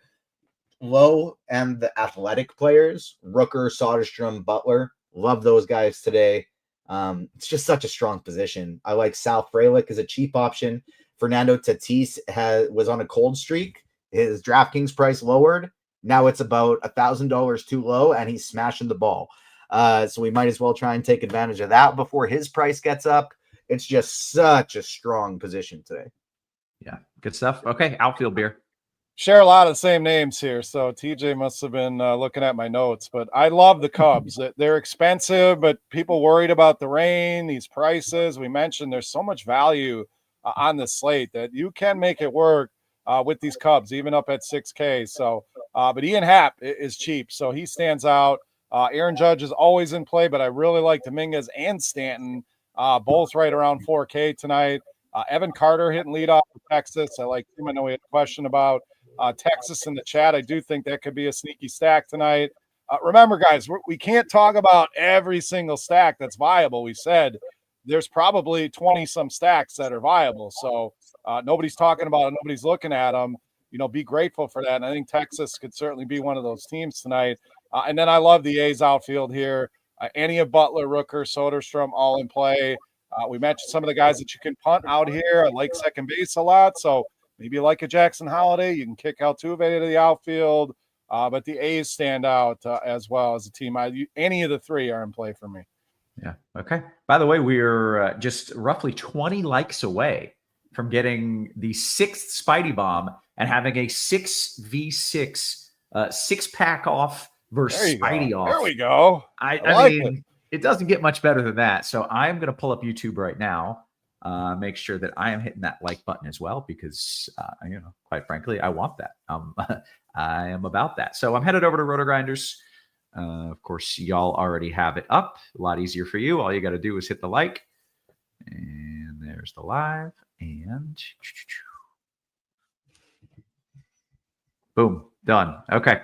Now we're like 15 likes away, TJ. So I think we're going to make this happen. If you have any questions, let's bring them in. And Dean will drop 6 Dean Dongs. Wow. Really wow. True? 6 Dean Dongs. Dean if we Dong. get to 250. Yeah, good. Some Dean Dongs, some Spidey Bombs. There they are. And then, of course, the classic, the 6-pack, belly up to the fantasy bar. This is hilarious when we're in 3 because he just perfectly covers Roth. Up Roth's right to the front. Yeah. All right, let's see what we've got here. Oh, there you go. Wow. You're just scrolling through them. Just a little McLovin action. What are we supposed to do? We're supposed to give away some home runs, but I feel like we're in the process of doing that. Should we answer some questions? I got a few, but I feel like I should hold them off until we get to 250 likes. I have 3 that I'll add to the party here. Okay, there we go. Let's make sure we get to that 250, and then we'll start diving into some home runs. Also want to make sure that we give you the best deal in the industry. And if you're curious what that is, well, it's the MLB DFS annual option at RotoGrinders, $425. That's for 6 months. But we've dropped the price of our Combo Pro product to match that. So you get all the sports as if you're paying for one sport. And you get it for 6 months. You're saving 35% as opposed to doing it month by month by month. So sign up. Combo Pro 6-month product. It is definitely the best deal that we got. Let's see what we've got. Some of these questions rolling into the Discord. TJ, I assume you've got your eye on the old likes there on YouTube. 3 likes away. Oh, man. All right. We're basically there. FanDuel single entry pitcher. I'm glad we brought this up because we talked about on DraftKings, Beer, there's the dude who you and TJ are in agreement. He's the guy. I don't recall his name, but is that the dude on FanDuel as well? I do like Will Warren. Single entry, he's probably going to be pretty highly owned. So I would spend up on Robbie Ray personally. Get that upside. His ownership will be minimized because of Wu and Warren. And the bats are cheap enough that it's pretty easy to make it work. So Robbie Ray for me in single entry. Good stuff. TJ, you got a different answer, rather? FanDuel single entry favorite pitcher? No, it'd be Ray or Warren for me. Good stuff. Let's give him some bombs, TJ. We're there. We're there. Number 6, Pete Crow Armstrong, plus 350. So we got the Wrigley Wind. We got Tampa because the stadium's tiny and it's good weather. We got the Sacramento Stadium because it's tiny and it's good weather. And we got Max Muncy for the Dodgers. Why? Because he's on the Dodgers. And so it's not a pure 6v6 versus the 6-pack because Max Muncy and Jose Altuve are also part of the 6-pack today. And so it's a conjoined team effort as opposed to a one versus the other. We're lifting each other up here. Having said that, I haven't pitched this to anyone yet. I feel like I was thinking of pitching it to Andy or pitching it to Grant. And so maybe if the YouTube chat can, if they ask for it, maybe we can make it happen. But I feel like we need like a 1 month Spidey Bomb versus Turd Bomb tournament where we determine which of the bombs are the superior bomb. Okay. I like I'm it. in on this. Can we get beer bombs and Dean bombs and everything else involved? Dean no? Dogs. Come on, Dean get it Dogs. right. Yag bombs? Is that what they are at the fantasy bar? Is some Yag bombs? Yeah. So, yeah. I can come up with a name. It wouldn't be as good as Dean Dongs, but he has listed his official Dean Dongs. So Roth, if you want to. Yeah, you got my boy Caminero, one of my favorites, Lawrence Butler, Hap, Teoscar Hernandez, Brent Rooker, another one I like, and Tyler Soderstrom. there. 6 ding dongs from the same 3 stadiums that I picked them up, that all of our games are from. People get it. The weather matters. Beer, you said you had a few extra names as well, right? I do, and only one overlap, surprisingly, between all of those picks. I agree with TJ. Jose Altuve, I got a plus 450 earlier today, so I love that one. Lower end odds, I like Gunnar Henderson at plus 325. And the longer shot for me, Nick Kurtz, I got it plus 525. So good price on him. Good stuff. Okay. Gentlemen, I believe we have, 10 minutes until lock? It's 5 after, right, TJ? Am I making that up? Sir. Yeah. Okay. That gives us 10 minutes to dive deep into your questions. I am starting in the Discord. And Beer, this one's for you. FanDuel single entry, catcher first base. You want Soderstrom or Aranda? Soderstrom for me. All right. Let's scroll up a little bit in the YouTube. Make sure we've got everything here. Doing pretty good.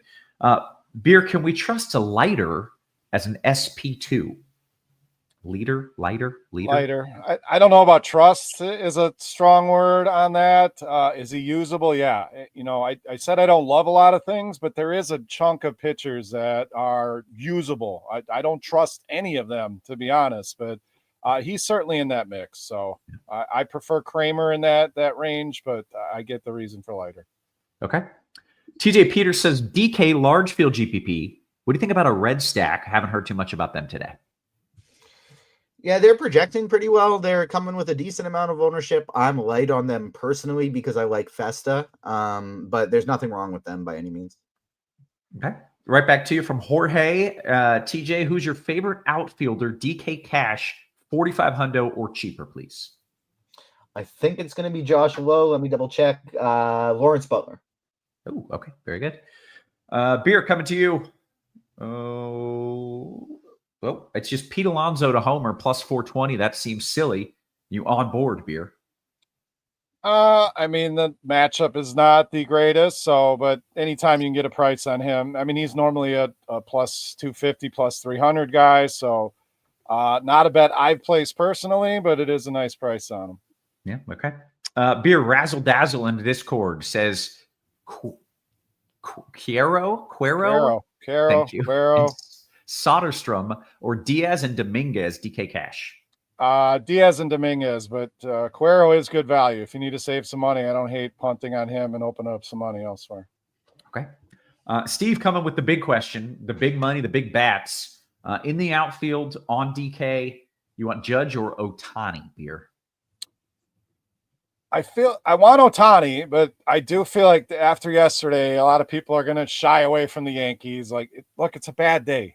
And baseball is a game of variant, and they get a good matchup tonight. So obviously both superstars here, but give me Ohtani against Vasquez. Okay. TJ coming to you for a few questions in the YouTube. Let's see. We got Tatis or Teoscar from Jim. Tatis. Easy enough. Hoosiers Hang Banner says red stack with Ray and Warren is easy money. I mean, there's never easy money. We'll say that, but and Warren's going to have some ownership. Ray, I haven't looked at Yahoo pricing, but the Reds part could make him a little bit different. So I do like that aspect of it. Yeah. Chili Chill says Beer, give me a pitcher, FanDuel GPP 9K or under. Where's Warren? I like Warren, so that would be my pick.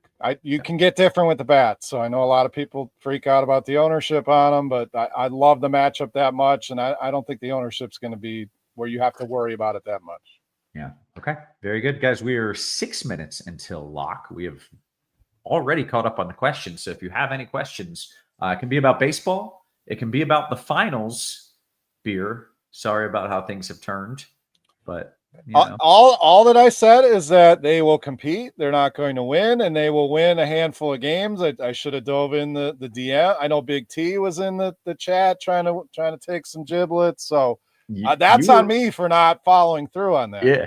I thought it was going to be a 4 or 5 game series, and it is clearly already beyond that. So they're scrappy. Yes. They battle, they fight back. They have the right mix. So Halliburton, we'll see if this may be a fork in them, but it's been a fun series regardless. No doubt. They shouldn't have put him back in yesterday. Like No, he was no clearly reason. not at 100%. They were running so much better with TJ McConnell on the court than one-legged Halliburton. They should have just let him into ride last night. Yeah. It really showed me though last night that like I knew he was good, but I didn't know to the extent of how great Jalen Williams is. Like this dude's only 23 years old, and like he is him. Like he's not a guy like SGA where put him in an ISO and he'll just cook the guy that he's up against. But he moves without the ball so well. He cuts so well and is just like. It's like he's like one of those guys that has magnets in his hands for the ball that it always seems to find him in the right spot. And it's almost harder to find that guy to build a championship piece than it is the guy who is, the shot taker, Yeah. Those guys, there's at least a dozen of those, if not more in the NBA. Whereas being that guy who can dominate without having that ISO all the time it's weird seeing like Pascal Siakam and Jalen Williams on the two sides of the court are kind of the same guy. Yeah.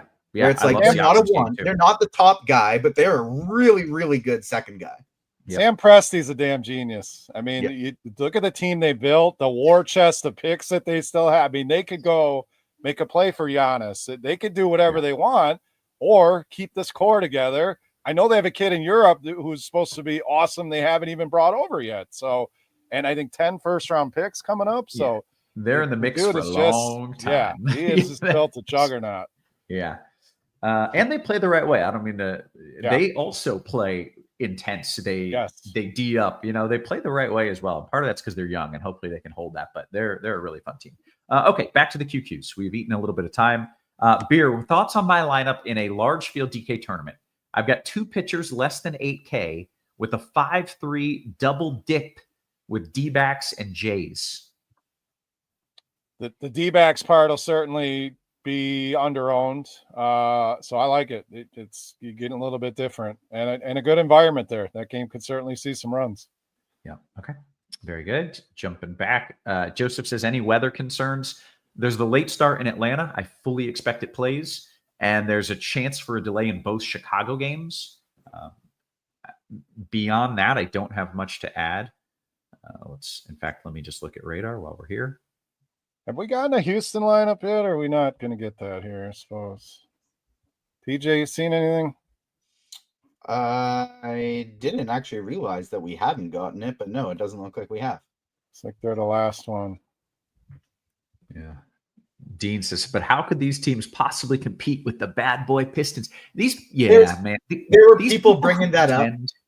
There's people bringing that up on the earlier show, saying that like teams from the 80s would be too tough for these teams. Like they would not come within 50 points in the series. They would get run out. Like the good teams, and especially in the playoffs, still battle. They still lock people down defensively. And, everyone is literally 10 times good at offense and can make shots from anywhere on the court. Like it's not even freaking close.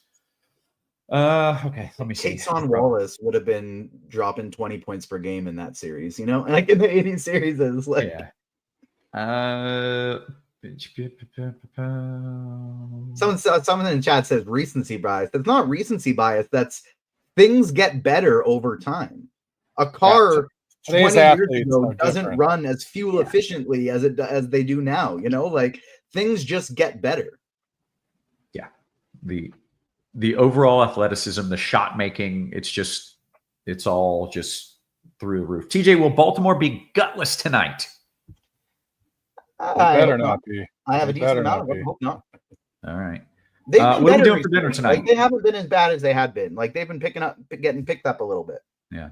TJ, someone says TJ is avoiding the dinner question. I may have missed it. What's for dinner, TJ?